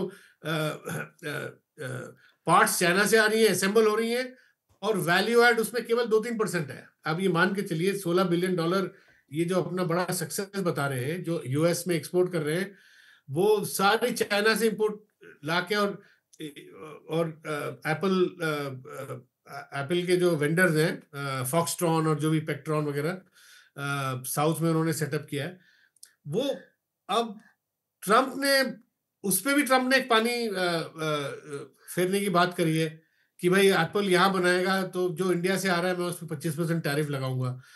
अच्छा, वो ट्रम्प टैरिफ लगा सकता है 25%, उस पर कोई रोक नहीं है, उतना पावर तो उसके पास है। मैं आपसे ये भी कहूंगा, क्योंकि कोई क्लैरिटी नहीं है, इन्वेस्टमेंट भी नहीं आएगा। देखिए एफडीआई जो है, आपने हाल ही में देखा होगा, जो 2024-25 में FDI net FDI inflow almost 0 के करीब हो गया। और एफडीआई फ्लो तो सबसे कम हो गया है इस समय, पिछले 10 सालों में लगातार सबसे नीचे गया है। एफडीआई फ्लो नीचे सबसे 10 सालों में सबसे नीचे चला गया है।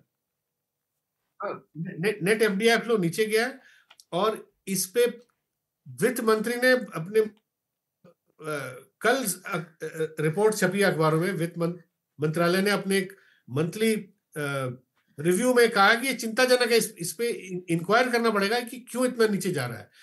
इसका कारण मैं आपको सिंपल ये बताऊं कि आप जैन और मार्च के बीच में आप देखिए, ग्रॉस एफडीआई भी 25% नीचे गिरा है। वैसे ग्रॉस एफडीआई पहले तो बढ़ रहा था, जो नेट और ग्रॉस में फर्क होता है, ग्रॉस में जो एफडीआई आता है और नेट आप कैलकुलेट करते हैं, जो विदेशी कंपनी बेच के पैसा बाहर ले जा रही है, वो ग्रॉस से उसको घटाते हैं। जो भी है, मतलब नेट एफडीआई ही मेरे हिसाब से एक मैक्रो इंडिकेटर है, क्योंकि जैसे आप बैंक में पैसा, आपके बैंक में पैसा आता है और आप विड्रॉल भी होता है, तो आप साल के एंड में यही देखते हो ना कि नेट आया कितना और विड्रॉल घटा के फिर आप नेट देखते हो कितना बचा हुआ है। तो net FDI is the main indicator. हालांकि ये सरकार अपना नैरेटिव बनाने के चक्कर में ग्रॉस एफडीआई की बात कर रही है, वो उस पर आप ध्यान मत दीजिएगा। मगर मैं ये कह रहा हूं कि अभी अगले 6-8 महीने में सारे अर्थशास्त्री बोल रहे हैं, इंडिया के भी और अमेरिका के भी, कहीं पे कोई इन्वेस्टमेंट नहीं होगा। सारी बहुराष्ट्रीय कंपनियां ये वेट कर रही हैं कि भाई ये टैरिफ किस तरह, किस पे कहाँ लगेगा, कैसे लगेगा, और ये मामला और उलझता जा रहा है, कोर्ट में चला गया जैसे आप बता रहे हो। तो मुझे तो डर है कि इस साल जो एफडीआई, जो फॉरेन इन्वेस्टमेंट का मामला जो है, बिल्कुल 0 के बराबर होगा मेरे हिसाब। प्राइवेट डोमेस्टिक इन्वेस्टमेंट भी लोग नहीं करेंगे क्योंकि अनसर्टेनिटी है। ठीक बात है, क्योंकि सारी जो कंपनियां भी कैलकुलेट कर रही है कि टैरिफ आएगा तो हम पे कितना नुकसान होगा, हम कितना निर्यात कर पाएंगे, उस हिसाब से हम आयात करेंगे, जो भी है, और उस हिसाब से इन्वेस्टमेंट करेंगे, एक्स्ट्रा इन्वेस्टमेंट। शार्दुल, आपको इसमें कुछ ऐड करना है? नहीं, मुझे आपके ऊपर आऊं उससे पहले हमारे साथ जगदीश कृष्णा स्वामी जुड़ चुके हैं, जो कि school of environment and sustainability से जुड़े हैं, Indian institute of human settlement में डीन है। बहुत बहुत स्वागत है जगदीश आपका।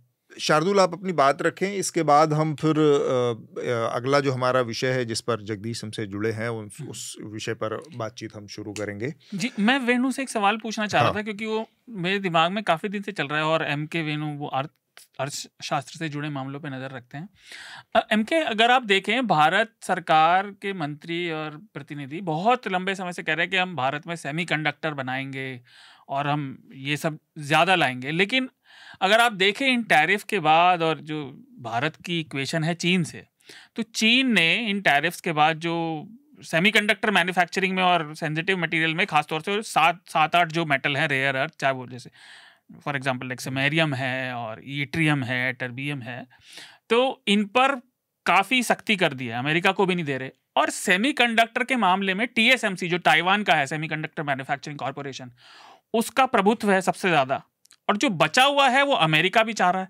तो भारत सरकार का ये दावा कि हम सेमीकंडक्टर मैन्युफैक्चरिंग में तेजी से भारत आगे बढ़ेगा, मेरे बहुत ज्यादा मुझे समझ नहीं है, पर मुझे लगता तो नहीं आप अमेरिका से कैसे compete करेंगे जब चाइना भी आपके खिलाफ है, और ताइवान में जो है वो अपना केवल बिजनेस बचाने के लिए यूएस में तो इन्वेस्ट कर रहे हैं, लेकिन वो भारत में क्यों करेंगे? क्योंकि वो अपने यहाँ रखना चाहते हैं।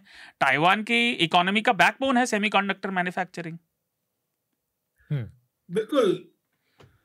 देखिए, ट्रम्प के आने के बाद सारी चीजें बदली हैं। जब बाइडेन जब था तब भारत को थोड़ी सी आशा थी कि कुछ सेमीकंडक्टर, जो मोदी जी वहाँ यूएस गए थे बाइडेन के टाइम, तो कुछ एग्रीमेंट उन्होंने किया था कि सेमीकंडक्टर के डिजाइन को लेके कुछ कंपनियां यहाँ आएगी, जॉइंट वेंचर करेंगी, मगर और लोकल टाटा, पहले तो उन्होंने वेदांत से कोई गुजरात में बड़ा प्रोजेक्ट शुरू करवाया, बाद में वो भी गिर गया क्योंकि फॉरेन कोलैबोरेटर ठीक नहीं था, उसमें आदमी ठीक नहीं मिला। तो इनके पास तो टेक्नोलॉजी है नहीं। अभी क्या हो रहा है कि मैं देख रहा हूँ कि जो ट्रम्प के आने के बाद, जो ट्रम्प ने जो टैरिफ वॉर के जरिए जो तनाव पैदा किया है, इसकी वजह से इकोनॉमिक नेशनलिज्म जो है और बढ़ गया है। और आप सही कह रहे हो, चाइना और जापान भी एक सेमीकंडक्टर पावर है, और ये सब अब अपनी टेरिटरी को कंसोलिडेट करेंगे। अभी इस वक्त कोई बाहर जाके इन्वेस्ट नहीं करेगा। मैं नहीं मानता कि अमेरिका इंडिया में आके कोई सेमीकंडक्टर प्लांट पे पैसा लगाएगा। इस वक्त ट्रम्प तो ये तो, जब ट्रम्प जो इंडिया में आईफोन बन रहा है उसी को ट्रम्प कह रहा है कि आप उसको आप लेके आओ, तो सेमीकंडक्टर प्लांट तो ट्रम्प होने नहीं देंगे।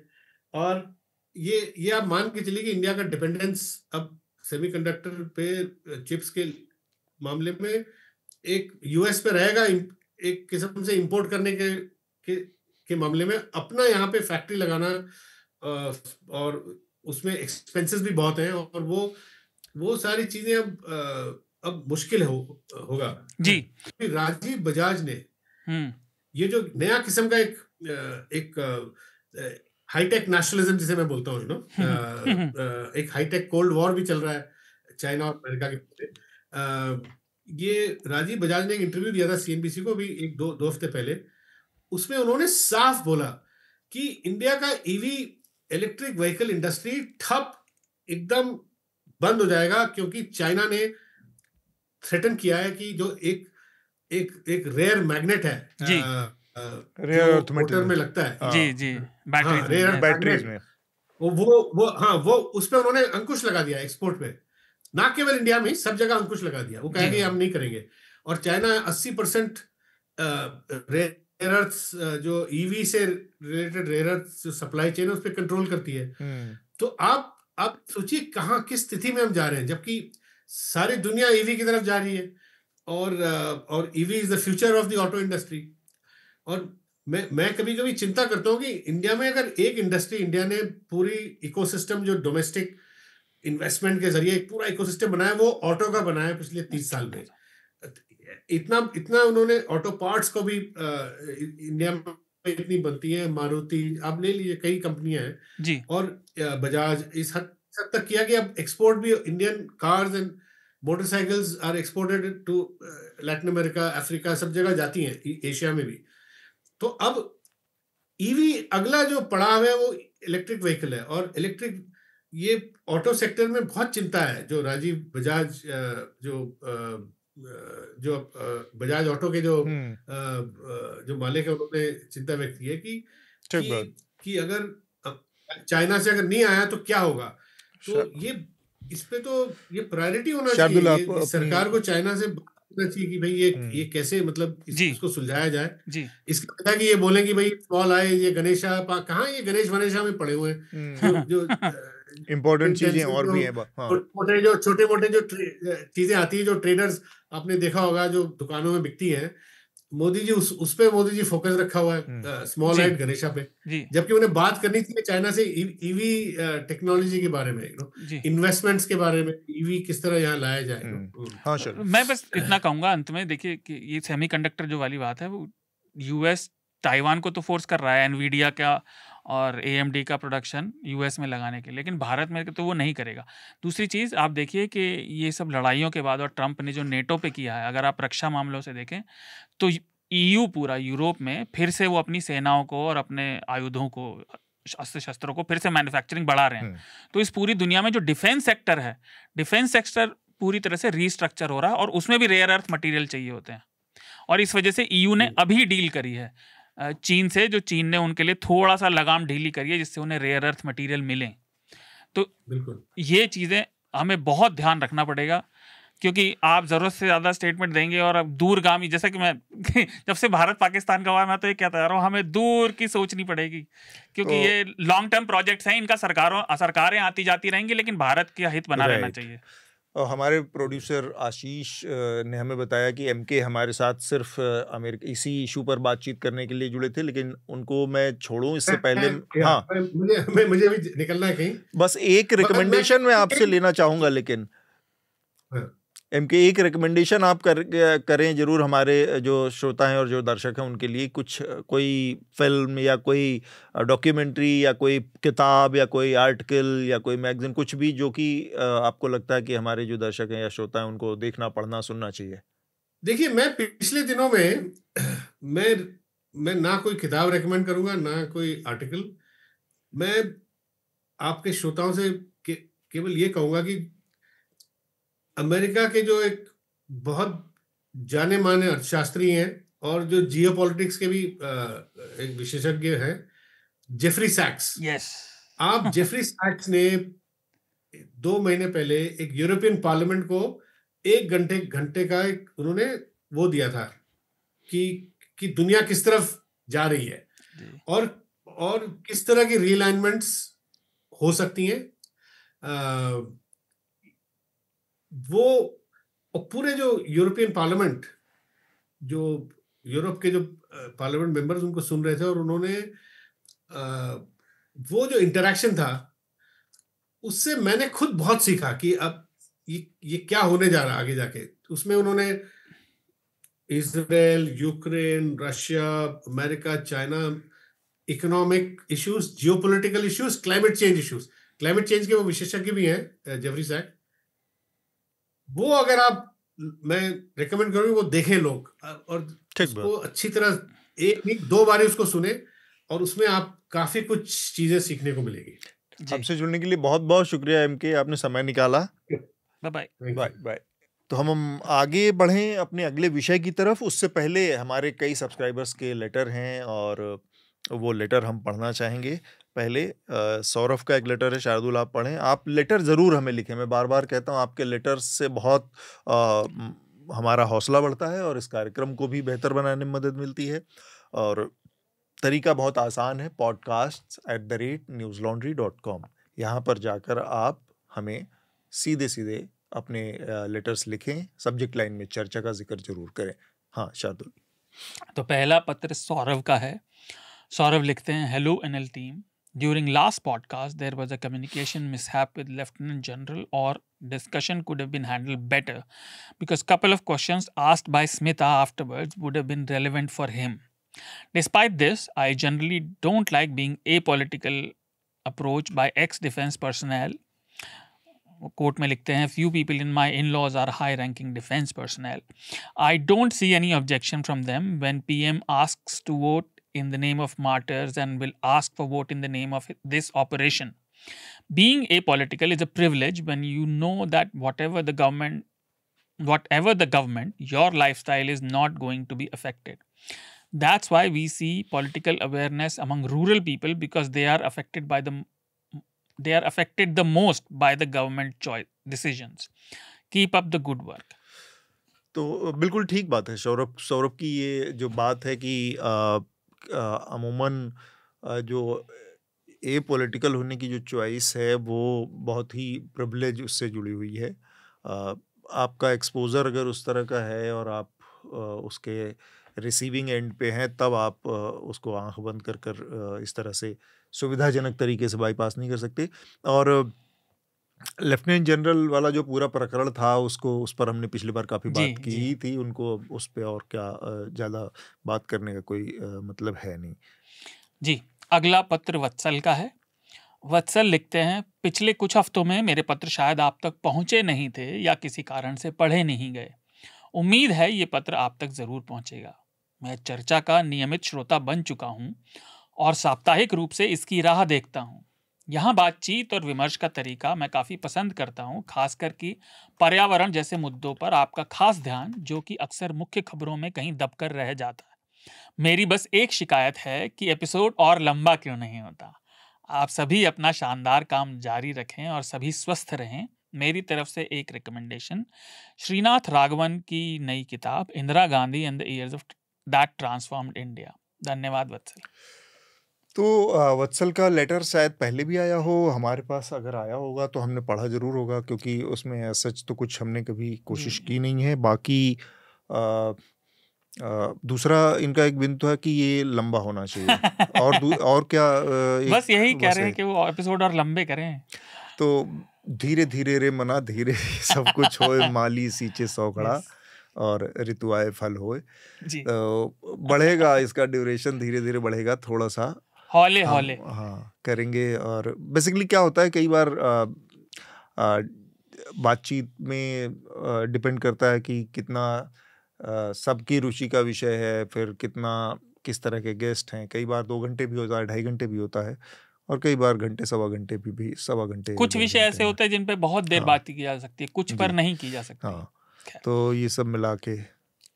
अगला पत्र के जयराम का है। वो लिखते हैं, हाय, apologies for writing in English. I usually look forward to your podcast and value Atul and his co-panelists' opinions. However, in the latest episode, I was shocked to hear Atul repeatedly state that Gaza's death toll was 28,000 and its population 1.5 million. According to UNOCHA Impact Snapshot, which is of 21st May, the death toll is 53,655 and with over 100,000 missing and presumed dead, as reported by sources like The Lancet. Gaza's population in October 2023 was around 2 million. I've detailed this further in my article on India Forum. As for Anand Vardhan, he merely echoed Western media narratives claiming the UK, France and Canada are turning against Israel, even as Britain continues to support Israel military while feigning condemnation. तो शार्दुल, ये जो जयराम का जो सवाल है एकदम वाजिब सवाल है, और मुझे मैं इस बात को मानता हूँ या स्वीकार करता हूँ। बेसिकली क्या हुआ, इसमें जो प्रॉब्लम आई वो ये कि मैं जब रिसर्च कर रहा था, तैयारी कर रहा था, तो मेरी तैयारी का जो सोर्स था वहाँ से गड़बड़ी हुई। बेसिकली वो जो रिपोर्ट थी, वो स्टोरी थी कि गजा में अब तक 28,000 महिलाओं की डेथ हुई है। Womens are died during this after 7 October 2023 से लगभग 600 दिन हो गए हैं। तो वो वुमेन्स को, उसको मैंने ओवरऑल नंबर में कैलकुलेट कर लिया, मिसिंग में या जल्दी में या जो भी, तो वो एक गड़बड़ी थी। और आपने जो डाटा दिया है बिल्कुल ठीक बात है, 55-56 हज़ार के आसपास लोगों की अब तक डेथ हो चुकी है। और मैं बस एक लाइन इसमें ये जोड़ना चाह रहा हूँ कि जो कुछ गजा में हो रहा है, जो कुछ इजराइल फिलिस्तीन में के साथ कर रहा है, उसके बाद इस दुनिया के किसी भी लीडर का चेहरा या किसी भी लीडर के पास कोई भी मोरल, कोई भी नैतिक, कोई एथिकल ग्राउंड नहीं है, कोई चेहरा नहीं है। वो उठ के शांति की और समृद्धि की और किसी और तरह की बात कर सके, या फिर वो अपने किसी दुख की बात कर सके कि हम विक्टिम है अपना, जो कुछ फिलिस्तीन में हो रहा है। उसके बाद इस दुनिया की पूरी लीडरशिप अपना सारा मोरल फेस खो चुकी है।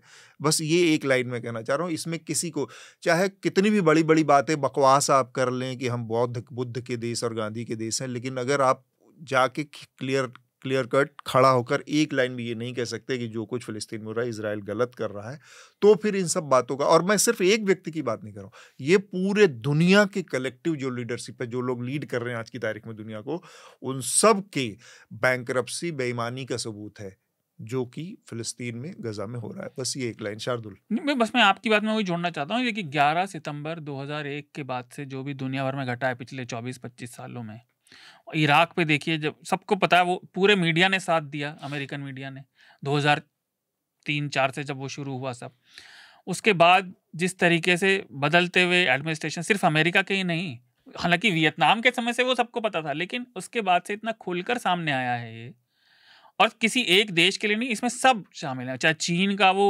उइघुर मुसलमानों को बिल्कुल वैसे ही कैंप में रखना हो, उस पर कोई चू नहीं बोलता, क्योंकि चीन से सबको व्यापार करना है।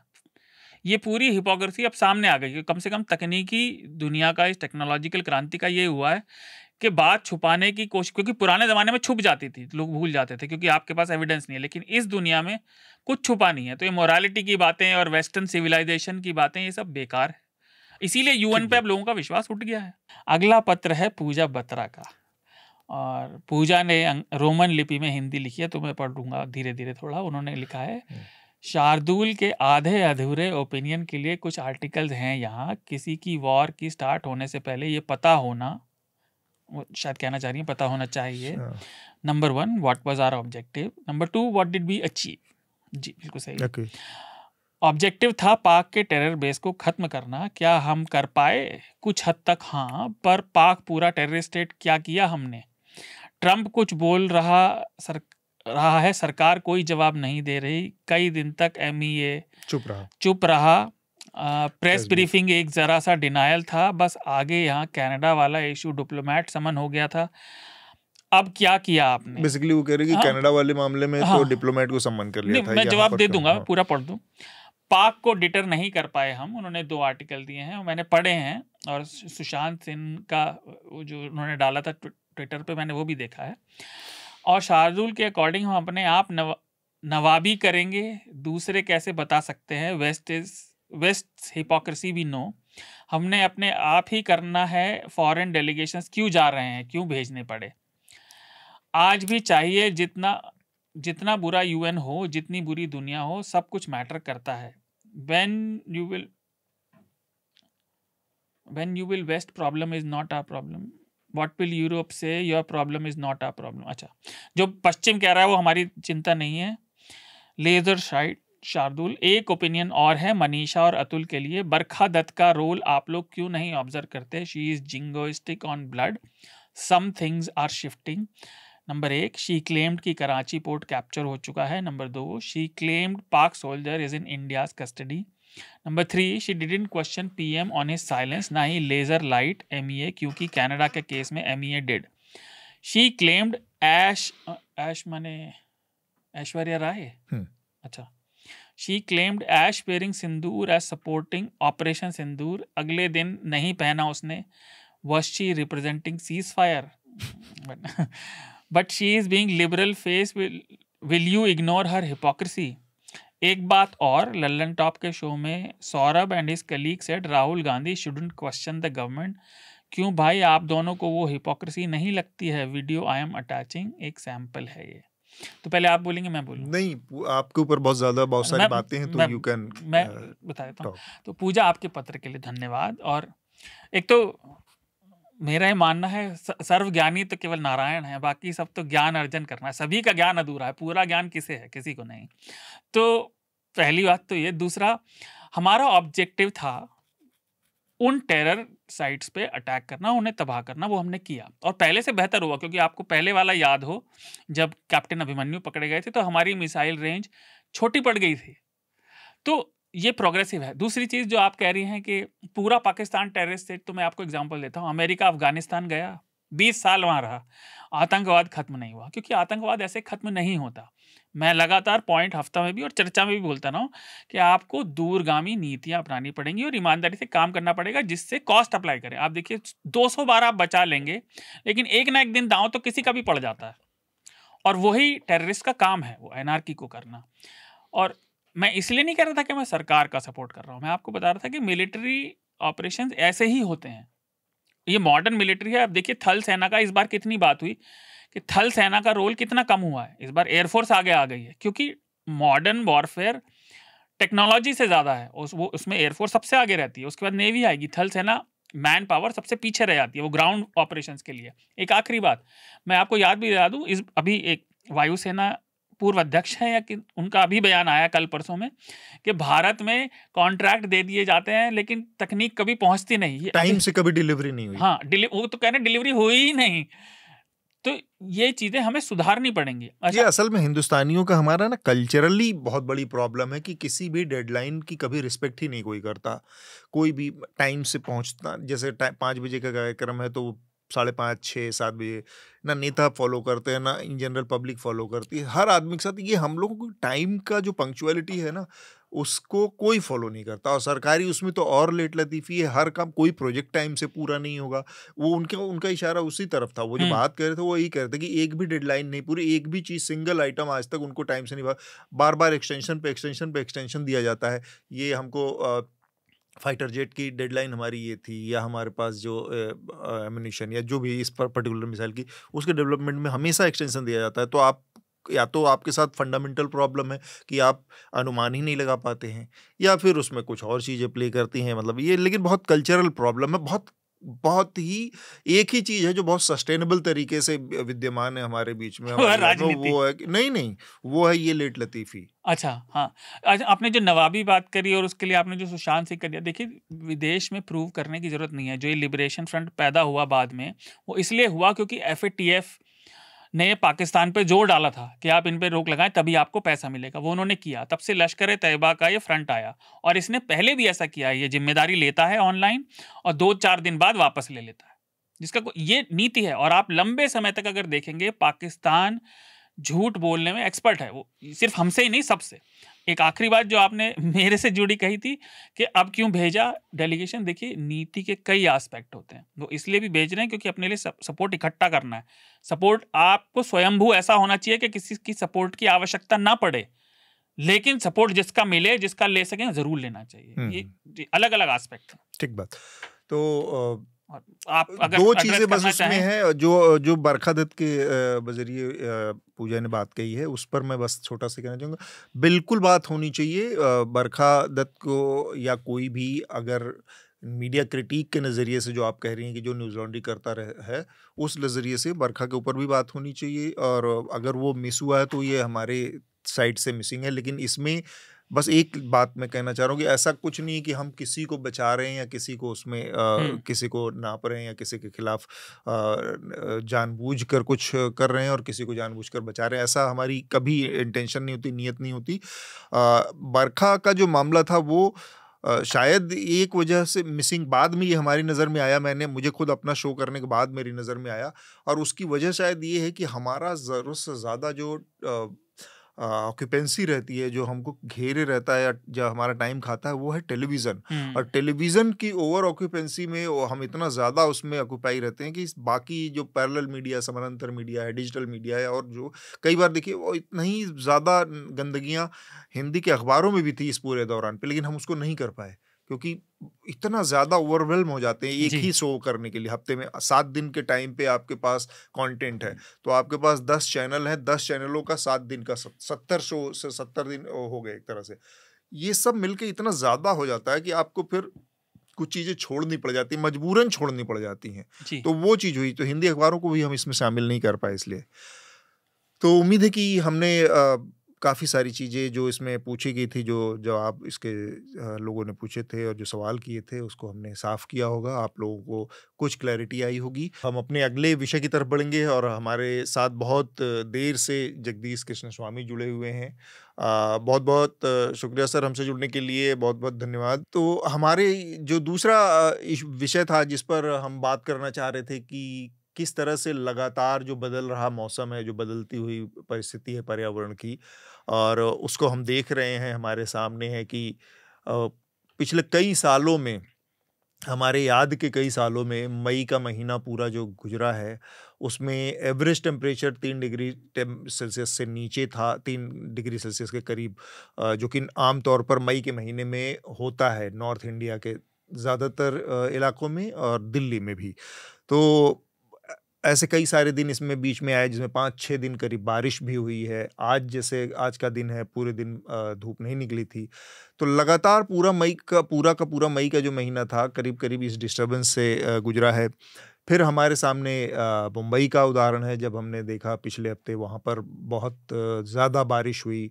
समय से पहले मानसून आया, इस वजह से बहुत ज़्यादा बारिश हुई है, और वहाँ पर पूरा का पूरा जो इंफ्रास्ट्रक्चर है, जो वो एक तरह से नाकाम रहा उस बारिश से निपटने में, बाढ़ के हालत बने। उससे अगर 10-15 दिन पहले की बात करें हम, तो बेंगलोर में इसी तरह के बाढ़ के हालात देखने को मिले थे, वहाँ पर भी पूरा शहर सबमर्ज हो गया था।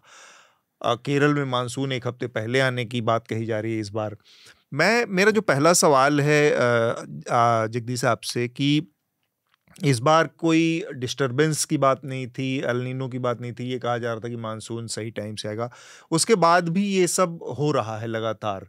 तो एक तो हमारे पास एक बेसिक टेम्पलेट है कि हमें पता है कि एक क्लाइमेट चेंज हो रहा है, पर्यावरण बदल रहा है और उसके नतीजे में ये सारी चीज़ें हो रही हैं।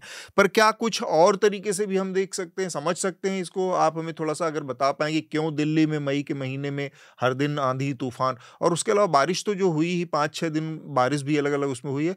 आंधी तूफान आने की जो स्पीड है, जो फ्रीक्वेंसी है, वो बहुत बढ़ गई है। अमूमन हफ्ते में 2-2 बार, 3-3 बार वो बहुत तेज़ तूफ़ानी हवाएँ चल रही हैं, उसकी वजह से टूट-फूट हो रही है।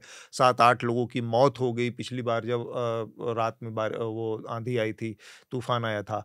तो थोड़ा-सा हमें अगर आप समझा पाएँ जगदीश आपसे, फिर हम इस बातचीत में और आगे दूसरे इससे जुड़े सवालों पर बात करेंगे।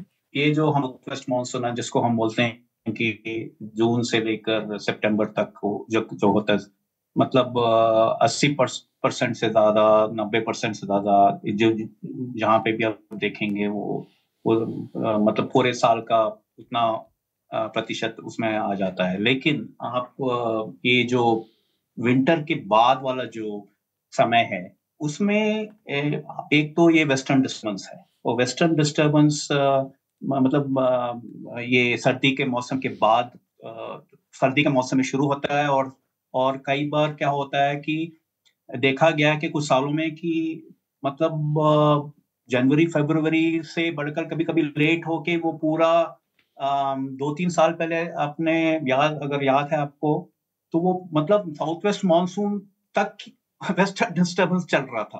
तो मतलब इतना बारिश हुआ वेस्टर्न डिस्टर्बेंस से कि उसके बाद मानसून आने वाला था, तो काफी लोग घबरा गए कि अभी से इतना मतलब पानी गिर गया, तो उसके बाद जब साउथ वेस्ट मानसून शुरू होगा तो क्या होगा। लेकिन उतना नुकसान बाद में नहीं हुआ, लेकिन वेस्टर्न डिस्टर्बेंस से उत्तराखंड में और हिमाचल में बहुत नुकसान हुआ था। तो ये वेस्टर्न डिस्टर्बेंस, ये जो फिनोमेना है, इसका जो पानी है, ये वहां से बाहर से आता है, मेडिटेरेनियन, अटलांटिक, उस वहां से ये जो हवा लेकर यहाँ भारत तक ले आता है। और इसका जो डामाडोल है, थोड़ा बहुत कुछ सालों में थोड़ा अलग से होने लगा है।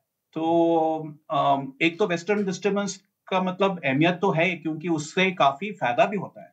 लेकिन अगर गलत टाइम पे, जैसे फसल उगाया हुआ उस वक्त अगर मतलब भारी वर्षा होने लगी, तो उससे काफी नुकसान भी हुआ है। तो एक तो ये है। दूसरा, ये मैडन जूलियन ऑसिलेशन है।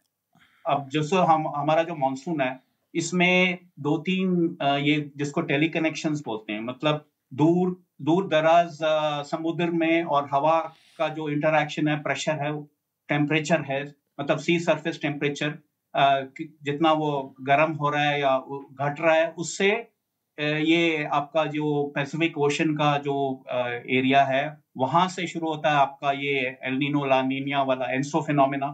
अब जिस टाइम पे एल नीनो होता है, जैसे भारत में एल नीनो के वजह से मानसून थोड़ा घट जाता है, और ला नीना उसका जो दूसरा फेज है, उसमें थोड़ा ज्यादा बारिश हो सकता है।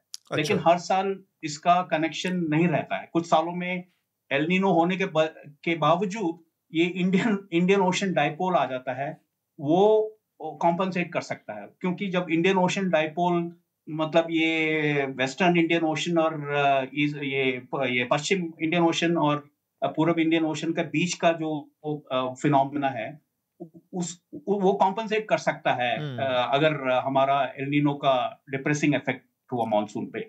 तो ये मैडन जूलियन ऑसिलेशन जो बोला जा रहा है कि ये जो इस साल जो हो रहा है, वो शायद उसका भी उसके वजह से भी हुआ है। तो वो तो इक्वेटर के आसपास, वो पश्चिम से पूर्व की तरफ वो पूरा विंड और प्रेशर और उसका मूवमेंट चल रहा है, और उसके वजह से बोला जा रहा है कि मतलब अपना 8 दिन पहले ही मानसून शुरू हो गया था जी।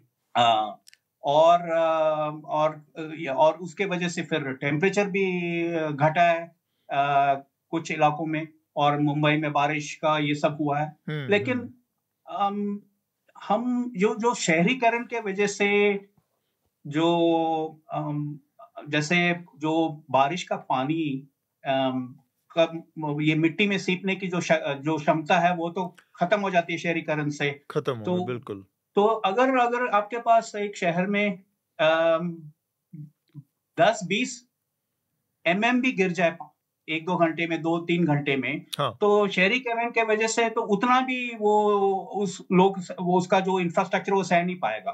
तो ये बोलना कि बारिश के वजह से फ्लडिंग हो रहा है शहरों में, ये कुछ हद तक ठीक है। लेकिन जो जिस तरह का शहरीकरण कर रहे हैं, और हमने जैसे नदी नालों का मतलब इंक्रोचमेंट किया है, जो वेटलैंड एरिया है वो कम हो गया है, और जो शहर का जो एरिया जहाँ पे ग्रीन स्पेसेस हैं, जहाँ पे बारिश का पानी सीप सकता था, वो नहीं हो पा रहा है। तो ये भी वजह है कि फ्लडिंग हो रहा है। ये नहीं कि सिर्फ बारिश ज्यादा होने से, क्योंकि आपको याद होगा कि कुछ साल पहले मुंबई में एक दिन में 900 mm से ज्यादा गिरा था। वो तो पूरा तबाही मच गया था। राइट, बिल्कुल। तो इसमें एक तो बहुत जो ये पूरा जो फिनोमेना है उसको तो हमें समझने में मदद मिली। अब ये बात आती है कि जो शहरीकरण का पूरा असर है, और ये कहा जा रहा है कि पानी की वजह से, बारिश की वजह से बाढ़ आ रही है, बेसिकली ये शहरीकरण की वजह से बाढ़ है। लेकिन हमें फिर भी एक चीज़ समझना चाहिए कि हमारे 3 जो सबसे बड़े शहर हैं, आप समझिए कि दुनिया के नक्शे पे जिन 3 बड़े शहरों को जैसे शायद दुनिया हिंदुस्तान को जानती है, वो उसमें दिल्ली है क्योंकि ये कैपिटल है, मुंबई है क्योंकि वो फाइनेंशियल कैपिटल है, और बेंगलुरु वो सिलिकॉन वैली है जो इंडिया का, इस तरह से। तो ये तीनों एक डिस्टिंक्ट कैरेक्टर वाले शहर हैं। अब यहाँ पर हमेशा, बॉम्बे में तो इतनी बुरी हालत थी जिसकी बात कर रहे हैं वहाँ पर कि लोगों की डेथ हो गई उसमें, ओपन सीवर लाइन के अंदर के हर साल डेथ हो रही है, बार बार ये सारी स्थिति आ रही। तो जो हमारा पूरा ओवरऑल सिविक इंफ्रास्ट्रक्चर है, शहरीकरण तो हो रहा है, आप उसको रोक नहीं सकते, क्योंकि एक बहुत लिमिटेड जगह पर सारा का सारा आपने जॉब का सेंट्रलाइजेशन कर दिया है। वो सारे सर्विसेज या कहें इंडस्ट्री कहें जो भी कहें, वो चाहे वो बेंगलोर में होगी या बॉम्बे में होगी या दिल्ली के इर्द गिर्द होगी। तो आप अनअवॉइडेबल सिचुएशन है कि लोग आएंगे ही आएंगे बड़े शहरों में ना, उधर जाएंगे ही जाएंगे, वहाँ पर पलायन हो ही रहा है। तो इन शहरों की जो क्षमता है या उनका जो पूरा इंफ्रास्ट्रक्चर है वो क्यों चरमरा जा रहा है? अगर थोड़ा सा हम इस पर बात करें कि केवल दिल्ली में तो बहुत थोड़ी सी बारिश हुई थी, दिल्ली में जो बाढ़ हुई वो उस दिन 1 घंटे की बारिश के बाद चारों तरफ पानी भरा, वो तो उसके लिए तो बारिश को भी जिम्मेदार नहीं ठहराया जा सकता, और उसके लिए शहरों को भी इतना जिम्मेदार नहीं ठहराया कि शहर में इतना भी अगर वो नहीं क्षमता है कि 1 घंटे या आधे घंटे की बारिश है को झेल पाए, और वहाँ पे इतनी सारी वाटर लॉगिंग की सिचुएशन हो गई थी। पहले शार्दुल आप अपनी बात रखें और उसके बाद फिर हम जगदीश के पास चलेंगे। तो मैं शहरों वाली बात पे आऊँ, मैं 1-2 चीज़ करना चाहता हूँ, और अगर मैं गलत हूँ तो मेरी विनती है जगदीश जी मुझे ठीक कर दें। हाँ। देखिए, आप अगर देखें, जितने भी आप लिटरेचर देखें, कुछ भी देखें, भारत विविधता का देश है। तो यहाँ पे मौसम की भी विविधता है, क्लाइमेट जोन यहाँ बहुत सारी हैं, एरिड भी है, यहाँ वेटलैंड भी हैं थोड़े थोड़े, है ना। बिल्कुल। तो लेकिन अब देखिए, क्योंकि ये जलवायु परिवर्तन, क्लाइमेट चेंज की वजह से वो हमारी एक तरह से परेशानी बनती जा रही है। यहाँ फ्लैश फ्लड भी आ रहे हैं, यहाँ सूखा भी आ रहा है, यहाँ बारिश से बाढ़ें भी आ रही हैं, और ये हर साल हो रहा है। असम की देखिए, हम हर साल बात करते हैं, बाढ़ आ जाती है वहाँ। तो और कहीं ना कहीं, जैसे कि मैं पढ़ रहा था, कौन सी इसकी क्लाइमेट ट्रेंड्स की एक रिपोर्ट आई थी, उन्होंने जारी किया था कि हमारे यहाँ ग्लेशियर पिघल रहे हैं, तो ऊपर से उसकी वजह से पानी आ रहा है, और साइक्लोजेनेसिस, जो कम दबाव का क्षेत्र है वो बढ़ता है, वो बे ऑफ बंगाल में भी, बंगाल की खाड़ी में भी, और अरब सागर में भी, इस तरफ दोनों तरफ बढ़ रहा है, तो उससे चक्रवात भी ज़्यादा आ रहे हैं। और घूम फिर के बात वहीं आ जाती है कि मैं बहुत ही बेसिक वे में कह रहा हूँ कि हमें अपने शहर, जो आप कह रहे थे, चाहे वो शहर हो चाहे आबादी कहीं भी बढ़े, आप प्रकृति से झगड़ के नहीं लड़ सकते एक लिमिट तक। जैसे वो बड़ी कहावत है कि नदी का रास्ता कोई नहीं रोक सकता, जब नदी अपने पे आएगी तो वो अपना रास्ता बना लेगी, सब बह जाएगा। आपको प्रकृति के सामने नम्र होकर और ईमानदारी से काम करना पड़ेगा। शहर बनाना कोई गलत बात नहीं है, लेकिन आपको शहरों को इस तरह से बनाना होगा कि जैसे जगदीश जी ने बताया कि आपके जो पानी के निकासी के जरिए हैं, जो प्राकृतिक हैं, जो नहरें हैं, वो कवर ना हो। अब बेंगलोर में देखिए क्या हुआ, बेंगलोर में सारी नहर कवर हो गई। यही चेन्नई में हुआ है, जो वहाँ से पानी के निकासी के लाखों करोड़ों सालों में जो रास्ते खुद बनाए थे प्रकृति ने, उस पर हम बिल्डिंग बनाए दे रहे हैं। बिल्कुल। और उसका नतीजा यही है कि फिर जब वो एक लिमिट से ज्यादा पानी आता है, और वो भी काम हम अच्छे से नहीं करते ना। जैसे हम अगली बात पे आएंगे, जैसे आपने मुंबई का एग्जांपल दिया, वो म्यूनिसिपल कॉरपोरेशन ईमानदारी से काम नहीं करती। भाई पानी आएगा, आपका काम पानी रोकना नहीं है आपका काम है या तो उस पानी को इकट्ठा करें, रेन वाटर हार्वेस्टिंग। अगर वो नहीं कर रहे तो कम से कम उसे निकासी दें। पानी का रास्ता आप रोकेंगे तो वो सब चीज तोड़ देगा, वो आपकी सड़क भी तोड़ देगा, मकानों की नींव भी तोड़ देगा, बिल्डिंग, वो सब कुछ तोड़ देगा। पानी को आज तक कौन रोक पाया है? बिल्कुल ठीक बात। और इसमें सबसे ज्यादा परेशान वही होते हैं जो आर्थिक तौर पर कमजोर सबसे लोग हैं। घूम फिर के जो मार पड़ती है वो सबसे पहले सबसे ज्यादा उन्हीं पर पड़ती है। आप याद कीजिए, इसी चर्चा में हमने कितने 2 साल पहले वो हिमाचल में जो फ्लैश फ्लड आए थे, देखिए किस तरह से मंडी में तबाही मची थी, और वो ऋषिकेश में मची थी। और हृदयेश यहाँ आते हैं तो केदारनाथ वाली तो उनकी किताब है, वो सभी को याद। आप जब तक ईमानदारी से प्रकृति के सामने नम्र होकर नहीं बनाएंगे, एक फॉर्मूला सब जगह लागू नहीं हो सकता। आपको वो जो विकास है सो कॉल्ड, उसको इस तरह से करना होगा कि जब प्रकृति का थोड़ा मूड बिगड़े तो आप उसे झेल पाएं, आप उसके रास्ते में खड़े ना हो बिल्कुल तबाही को झेलने के लिए। बिल्कुल ठीक बात है। एक बॉम्बे के लिहाज से एक और बड़ी चीज़ है कि बॉम्बे की जो गंदगी है या बॉम्बे में जो बार बार आ रहा है, उसके पीछे राजनीति इसका सीधा सीधा हाथ है, और वो है बीएमसी, जो कि सिविक इंफ्रास्ट्रक्चर के लिए जिम्मेदार है। बीएमसी के इलेक्शन नहीं हो रहे हैं, मतलब वहाँ पर दूसरे किस्म का करप्शन है चल रहा है। वहाँ इलेक्शन आप नहीं कराते हैं, आधे लोगों की अकाउंटेबिलिटी जवाबदेही नहीं बनती। जब पता है कि कोई चुना हुआ प्रतिनिधि ही नहीं है, या उसको जाके कहीं किसी को जवाब नहीं देना है, कहीं जनता के सामने उसकी जवाब नहीं दी, तो एक किस्म का वो लेथार्जी धीरे धीरे सीप इन कर गई उसमें। ये चीज़ दिल्ली में भी आप देखिए कि एमसीडी में जो बीजेपी और इनकी लड़ाई लगातार चल रही थी बीजेपी की आप से, और धीरे धीरे इसमें लोगों ने शिफ्ट किया, किसी का बहुमत नहीं था। ये इसकी वजह से आप जिस पर्टिकुलर जगह पर जाकर रेखा गुप्ता जो दिल्ली की मुख्यमंत्री हैं कह रही हैं कि हमने सबसे ठीक कर दिया है और नहीं लगेगी, वाटर लॉगिंग नहीं होगी, जब पानी नहीं रुकेगा, वहीं पर सबसे ज़्यादा पानी की वही, और वो उस पर इतने सारे मीम बने कि आप वो उस दिन वहाँ पे कह के गई, और उसके बाद पहले ही बारिश में, जो कि मानसून की बारिश भी नहीं थी, वहाँ पर लॉगिंग हुई। तो इसमें पॉलिटिक्स भी एक बड़ा हिस्सा है जो पूरे इंफ्रास्ट्रक्चर के ऊपर, और प्लस शहरीकरण में वो तो बात ही है। इवन दिल्ली को आप देखें, दिल्ली जो देखते देखते एक बहुत बड़ा, दिल्ली में इतना बड़ा ये इंफ्रास्ट्रक्चर देखते देखते खड़ा हुआ है कॉमनवेल्थ गेम के बाद से, 2010 के बाद से वो बारापुला। अब वो बारापुला का पूरा ओरिजिन वो बेसिकली अरावली से लगा निकलते हुए, अरावली के बाद ये महरौली के पूरे इलाके से साउथ, फिर संजय वन वाला जो इलाका, वहाँ से निकलते हुए ये यमुना तक जाती थी। एक बड़ी स्ट्रीम थी, मेजर स्ट्रीम थी। फिर वो धीरे धीरे पहले नाला बन गई, लेकिन वो पानी की जगह थी तो नाला नेचुरल था, तो उस पर बहुत ज़्यादा, उसके ठीक ऊपर वो पूरा का पूरा, वो पूरी उसकी लेंथ में, उसी के ऊपर बारापुला के ऊपर वो पूरा एलिवेटेड हाईवे, वो फ्लाईओवर बना है, वो जो सराय काले खां तक जाता है, उसके आगे भी उसका एक्सटेंशन अब हो रहा है। तो इस तरह के बहुत सारे इंफ्रास्ट्रक्चर हैं जो कि इवन लोधी गार्डन में जो हमारे यहाँ ब्यूटिफिकेशन होता है, ब्यूटिफिकेशन के नाम पे लोधी गार्डन के अंदर से स्ट्रीम बहती थी, एक बहुत बहुत इम्पोर्टेंट दिल्ली की वाटर स्ट्रीम थी, जो कि उधर से आती थी अरावली, और उसके ऊपर बहुत सारा ब्यूटिफिकेशन के नाम पर स्ट्रक्चर बना दिए गए, और वो अब एक तरह से गायब हो गई है।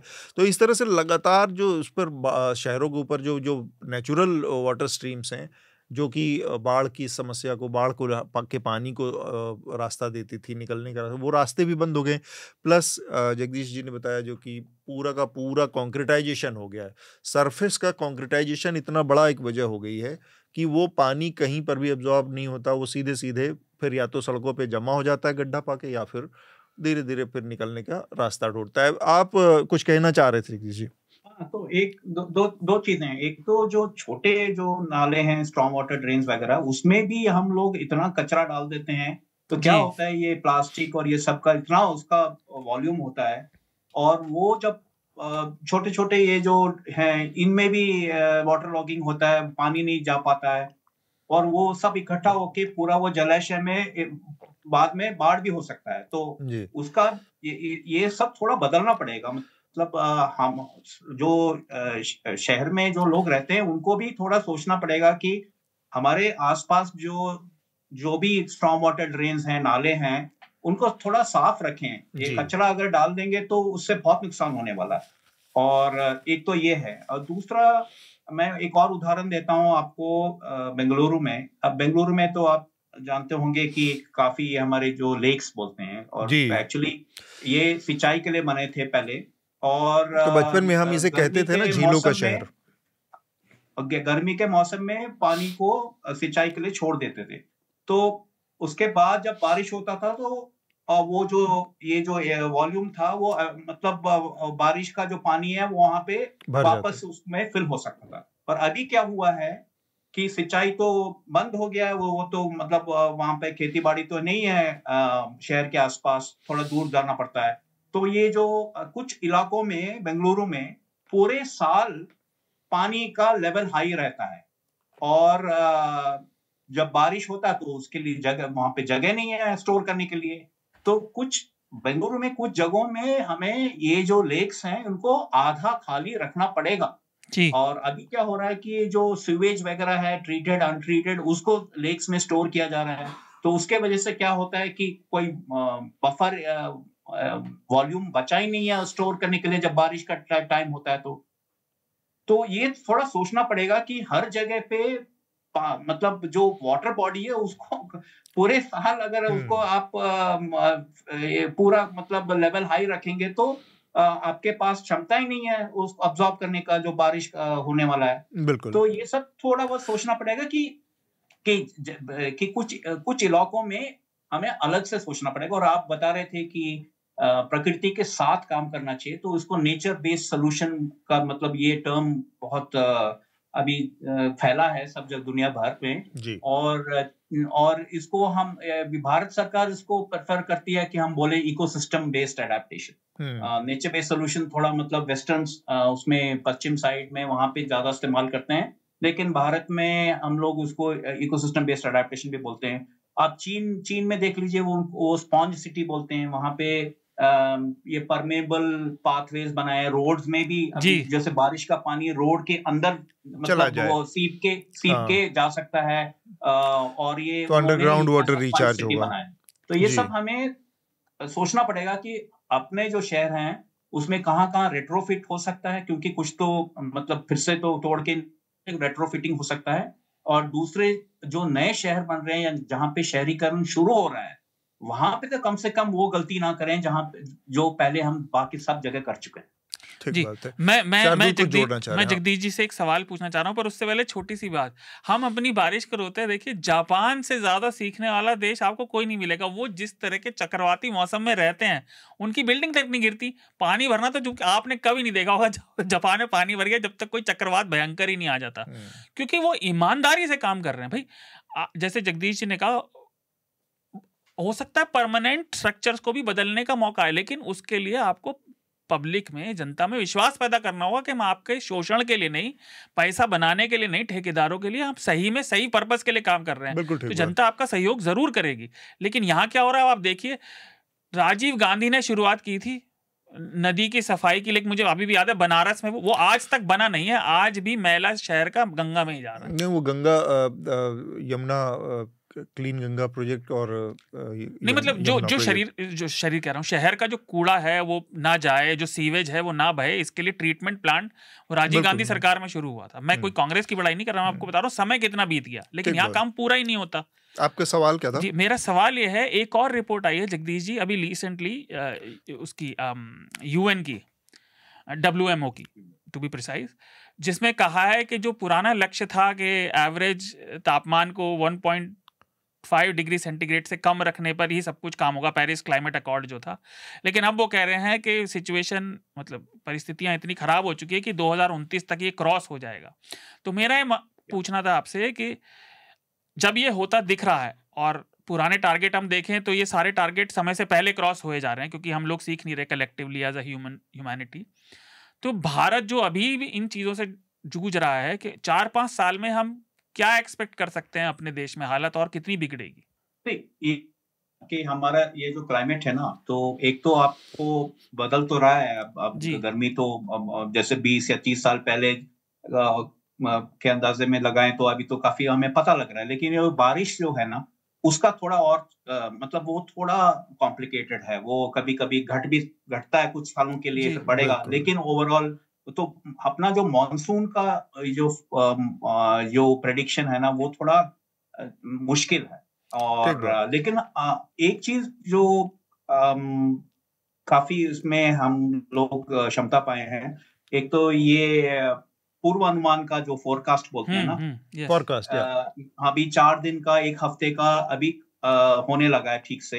जी तो उसका मतलब एक तो हमें उसको बढ़ाना पड़ेगा, उसका मतलब अर्ली वार्निंग सिस्टम जिसको बोलते हैं, कि अगर जैसे कुछ शहरों में, कुछ इलाकों में हमेशा मालूम है कि वहां पे तो पानी इकट्ठा होने वाला है। जी अगर जैसे आपको 20 mm हो, 50 mm हो, 100 mm आ गया एक दिन में, तो वहां पे ऐसे इलाके हैं, और वो ये हमें मालूम है, ये उसका जो जीआईएस और ये सब के और हाइड्रोलॉजी का मॉडलिंग से आप अनुमान लगा सकते हैं कि कहाँ पे ये होने वाला है। तो वहां पे तो अर्ली वार्निंग सिस्टम लगा के कुछ लोगों को तो वहां से मतलब इवैक्यूएशन या इस टाइप जी का जो है करना पड़ेगा, और कुछ रोड्स बंद करने पड़ेंगे, कुछ जो इनफॉर्मल सेटलमेंट्स हैं, वो सबसे ज्यादा गरीब लोगों पे ये इसका असर पड़ता है, उनको मदद देना पड़ेगा कि जी एटलीस्ट कुछ हफ्ते के लिए, 10 दिन के लिए कहीं और पे उनको रहने के मतलब जो व्यवस्था है वो करना ही पड़ेगा। एक जी तो ये है, एक तो ये मेजर करना चाहिए, और क्योंकि क्लाइमेट चेंज को रोकना तो बहुत मुश्किल है, वो तो लॉन्ग टर्म मतलब बहुत साल लगेंगे, और उसके लिए जो प्रयास है, कुछ देश तो मानते ही नहीं है, कर नहीं रहे हैं, और कुछ कर रहे हैं, कोशिश कर रहे हैं कि अपना ये कार्बन एमिशन वगैरह कम कर दें और ये सब। ट्रम्प तो के आने के बाद तो वो पीछे चला गया वैसे भी हर जगह एजेंडा में। तो हमें तो मतलब विकास और विनाश का जो अंतर है वो बहुत कम होने लगा है। जी जिसको हम विकास सोच रहे हैं, वो इसके वजह से विनाश ही हो सकता है। जी तो या इसलिए थोड़ा हमें सोचना पड़ेगा कि जिस चीज को हम विकास बोलते हैं, थोड़ा सोच समझ के बोलें कि क्या क्या इसके असर हो सकते हैं जी ठीक बात। पर्यावरण पे, और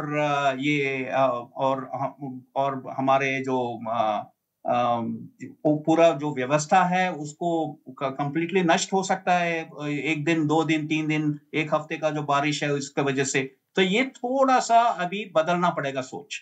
अच्छा तो और आप जो बोल रहे एक सवाल और था मेरा, जैसा आपने कहा कि अब क्लाइमेट चेंज तो रुकना अभी तो मुश्किल है क्योंकि उस पे सरकारें दुनिया भर की काम नहीं कर रही और मॉनसून का पैटर्न हमें बदलता हुआ दिख रहा है, तो क्या मेरा ये सोचना, ये पूछना ठीक है कि क्योंकि भारत में सिंचाई का, एग्रीकल्चरल इरिगेशन का आधुनिकीकरण तो हुआ नहीं, वो अभी भी बारिश निर्भर है, और अगर ये पैटर्न बदलेंगे तो ये बिल्कुल माना जा सकता है कि उससे जो भारत की बहुत बड़ी जनसंख्या खेती में काम करती है तो उस पर भी असर पड़ेगा, क्योंकि खेती पूरी तरह से आपको साइकिल बदलना पड़ेगा अगर मानसून बदल जाएगा तो।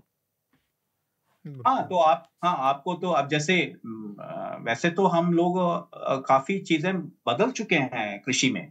आपको 50 साल पहले सोयाबीन कहाँ उगता था और अभी कहाँ, तो ये सब हमें करना पड़ेगा। जैसे ये गन्ना कहाँ लगाना चाहिए, कहाँ नहीं लगाना चाहिए, कहाँ पे गेहूँ और चावल उगाया जा सकता है, धान कहाँ ये पे सब हो। कुछ सोचना पड़ेगा। अब कहाँ पे बाजरा और ये रागी वगैरह, तो इसका तो होना पड़ेगा। ये मतलब ये एग्रीकल्चर में रिफॉर्म का मतलब यही नहीं कि सिर्फ एमएसपी और ये सब, ये लेकिन कितना पानी इस्तेमाल होता है, कि कहाँ पे कैसा उगाना चाहिए, ये सब हमें मौसमी स्थितियों के ऊपर एकदम और इरिगेशन के मॉडर्न थोड़ा तरीके, बहुत, लेकिन ज्यादा वक्त भी नहीं है। हाँ ठीक बात। जी। मेरे ख्याल से बहुत अच्छी जानकारी हमें आज इस बातचीत में मिली है, खासकर पर्यावरण के नज़रिए से। हम अब आगे बढ़ें उससे पहले रिकमेंडेशन की प्रक्रिया पूरी करेंगे। सबसे पहले मैं चाहूँगा जगदीश जी से, आप क्या रिकमेंड करना चाहेंगे हमारे दर्शकों को? तो मैंने देखा नहीं है, लेकिन मैंने सुना कि 2 नेटफ्लिक्स में ये फ़िल्म सीरीज़ है। एक का नाम है द रेन, और द रेन। उसमें क्या है कि बारिश की वज़ह से वायरस फैलता है और कैसे लोग अपने आप को बचाने की कोशिश करते हैं। तो वो एक अलग क्योंकि बारिश हो रहा है तो थोड़ा बहुत बारिश का विषय पे कुछ देखना चाहिए। और दूसरा है हाई वाटर, और हाई वाटर मैं भी देखूंगा। हाई वाटर में एक शहर में बहुत बारिश ज्यादा होने लगता है तो वहां पे वैज्ञानिक और जो बाबू लोग हैं वो लोग संघर्ष करते हैं कि कैसा वो आर्गुमेंट भी होता है, वो लड़ते हैं एक दूसरे से और उसके बाद वो कोशिश करते हैं कि फ्लडिंग को से कैसे बचाया जाए। तो वो ये 2 सीरीज हैं मेरे ख्याल से ये सही वक्त है देखने के लिए। ठीक बात। शार्दुल, आपका रिकमेंडेशन? मेरे 3 रिकमेंडेशन है इस हफ्ते भी। तो पहला तो है हमारे साथी अवधेश ने एक डॉक्यूमेंट्री करी है, वो आज रिलीज होगी, तो जब तक ये रिलीज होगा तो आपके सामने आ जाएगी कि कैसे म्यांमार में भारतीयों को पकड़ के वो स्लेव बनाया जा रहा था, स्लेवरी वाला ही काम हो रहा था एक तरीके से, और कितनी प्रताड़ना है और उसमें क्या क्या घालमेल है। तो देखिए, काफ़ी मन को विचलित करने वाली भी है। लेकिन दूसरा मॉबलैंड एक सीरीज़ है, भारत में आप उसे जियो हॉटस्टार पे देख सकते हैं। उसमें टॉम हार्डी हैं, पियर्स ब्रॉसनन हैं, हेलन मिरन है।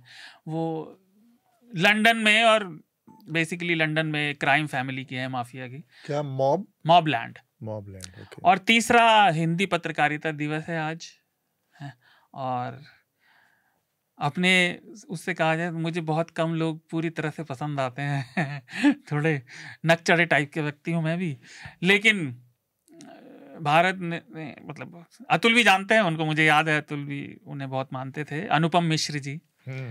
उनकी एक और किताब है, पानी वाली तो हम करते हैं, अच्छे विचारों का अकाल, उनकी एक संकलन है।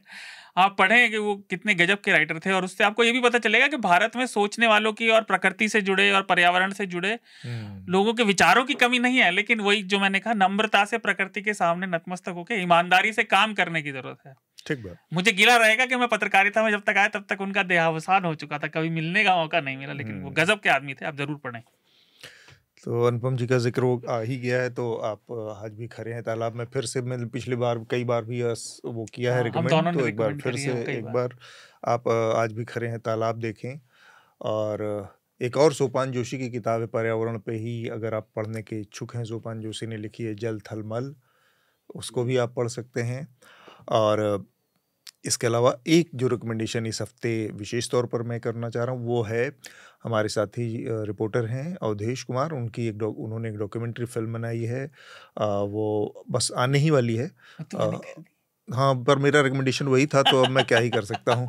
तो वो उसका नाम है फरेब की उड़ान, फ्लाइट टू फ्रॉड। ये बेसिकली साइबर क्राइम के तहत जो भारत से बाहर गए कमाने लड़के और ट्रैप हो गए युवा हैं, उनकी कहानी है। उसमें से कई सारे लोगों से बातचीत है और कैसे उनको फिर पहले नौकरी का झांसा देकर ट्रैप किया जाता है, फिर उनको बुलाया जाता है कहीं एक किसी शहर में दूसरे देश के, और फिर उस दूसरे शहर में बुलाकर नौकरी के बहाने उनको किडनैप एक तरह से कर लिया जाता है और फिर बंधक बनाकर उनसे साइबर क्राइम करवाया जाता है हिंदुस्तान में की जनता से। तो वो हिंदुस्तान के लड़के विदेशों में जाकर और उसके हिंदुस्तान के लोगों से ही साइबर ठगी करते हैं, और दिलचस्प बात है कि बहुत ऑर्गेनाइज तरीके से होता है ये सब।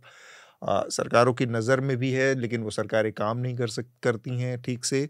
और इसमें जो हमारी जानकारी में लोग आए उनके मुताबिक चाइनीज़ कंपनियां हैं, मेन जो इसकी किंग पिन है वो चाइनीज़ कंपनियां हैं हाईटेक, जिन्होंने बहुत हाईटेक बहुत सोफिस्टिकेटेड कुछ ऐप और टेक्नोलॉजी बना रखी है जिसके ज़रिए ये सारा कुछ अंजाम दिया जाता है। और वो एक ऐप है चाइनीज़ कंपनी का जिसके ज़रिए आपका डाटा, आपका लैपटॉप, आपका ऑनलाइन जो भी लेन देन का सारा सामान है उसको हैक करवाया जाता है और फिर उससे सारा पैसा वसूला जाता है। ये मैंने थोड़ा सा आखिर का हिस्सा बताया है चाइनीज़ का, लेकिन ये बहुत लेयर्ड कई सारे हिस्से हैं, तो इसमें कुछ भी स्पॉइलर नहीं है। बहुत कुछ उसमें जानना अभी बाकी है, जो कि आपको फिल्म देखकर ही पता चलेगा। मैं रिकमेंडेशन चेंज कर देता हूँ अपनी। आपने वो वाली अवधेश वाली दे दी, तो विवेक कॉल का हमने आज अर्थव्यवस्था से जुड़े उसमें बात की कि भारत में एफडीआई का जो ढंडोरा पीटा जा रहा है उसकी असलियत क्या है। विवेक कॉल अर्थव्यवस्था के सदाबहार लेखक है, वो भी बहुत अच्छा लिखते हैं, तो आप वो आर्टिकल पढ़ सकते हैं। वो जो उनका फोकस है कि ये जो जीडीपी के नज़रिए से चौथी बड़ी अर्थव्यवस्था या जो दावे हैं उसकी सच्चाई को उन्होंने थोड़ा खंगाला ही हुई। तो इतनी खूबसूरत रिकमेंडेशन के बाद अब हम आज की चर्चा को यहाँ पर रोकेंगे। जगदीश जी, एम के वेणु और शार्दुल, आप सबका इस चर्चा में जुड़ने के लिए बहुत बहुत शुक्रिया। आपको उन मीडिया संस्थानों को समर्थन देना होगा जो सरकारी विज्ञापनों पर निर्भर नहीं है। न्यूज लॉन्ड्री ऐसा ही मीडिया प्लेटफॉर्म है। हम किसी से विज्ञापन नहीं लेते। न्यूज लॉन्ड्री को सब्सक्राइब करने के लिए newslaundry.com/subscription पर जाएं और अपने मन मुताबिक राशि चुनें। न्यूज लॉन्ड्री को सब्सक्राइब करें और गर्व से कहें, मेरे खर्च पर आजाद हैं खबरें।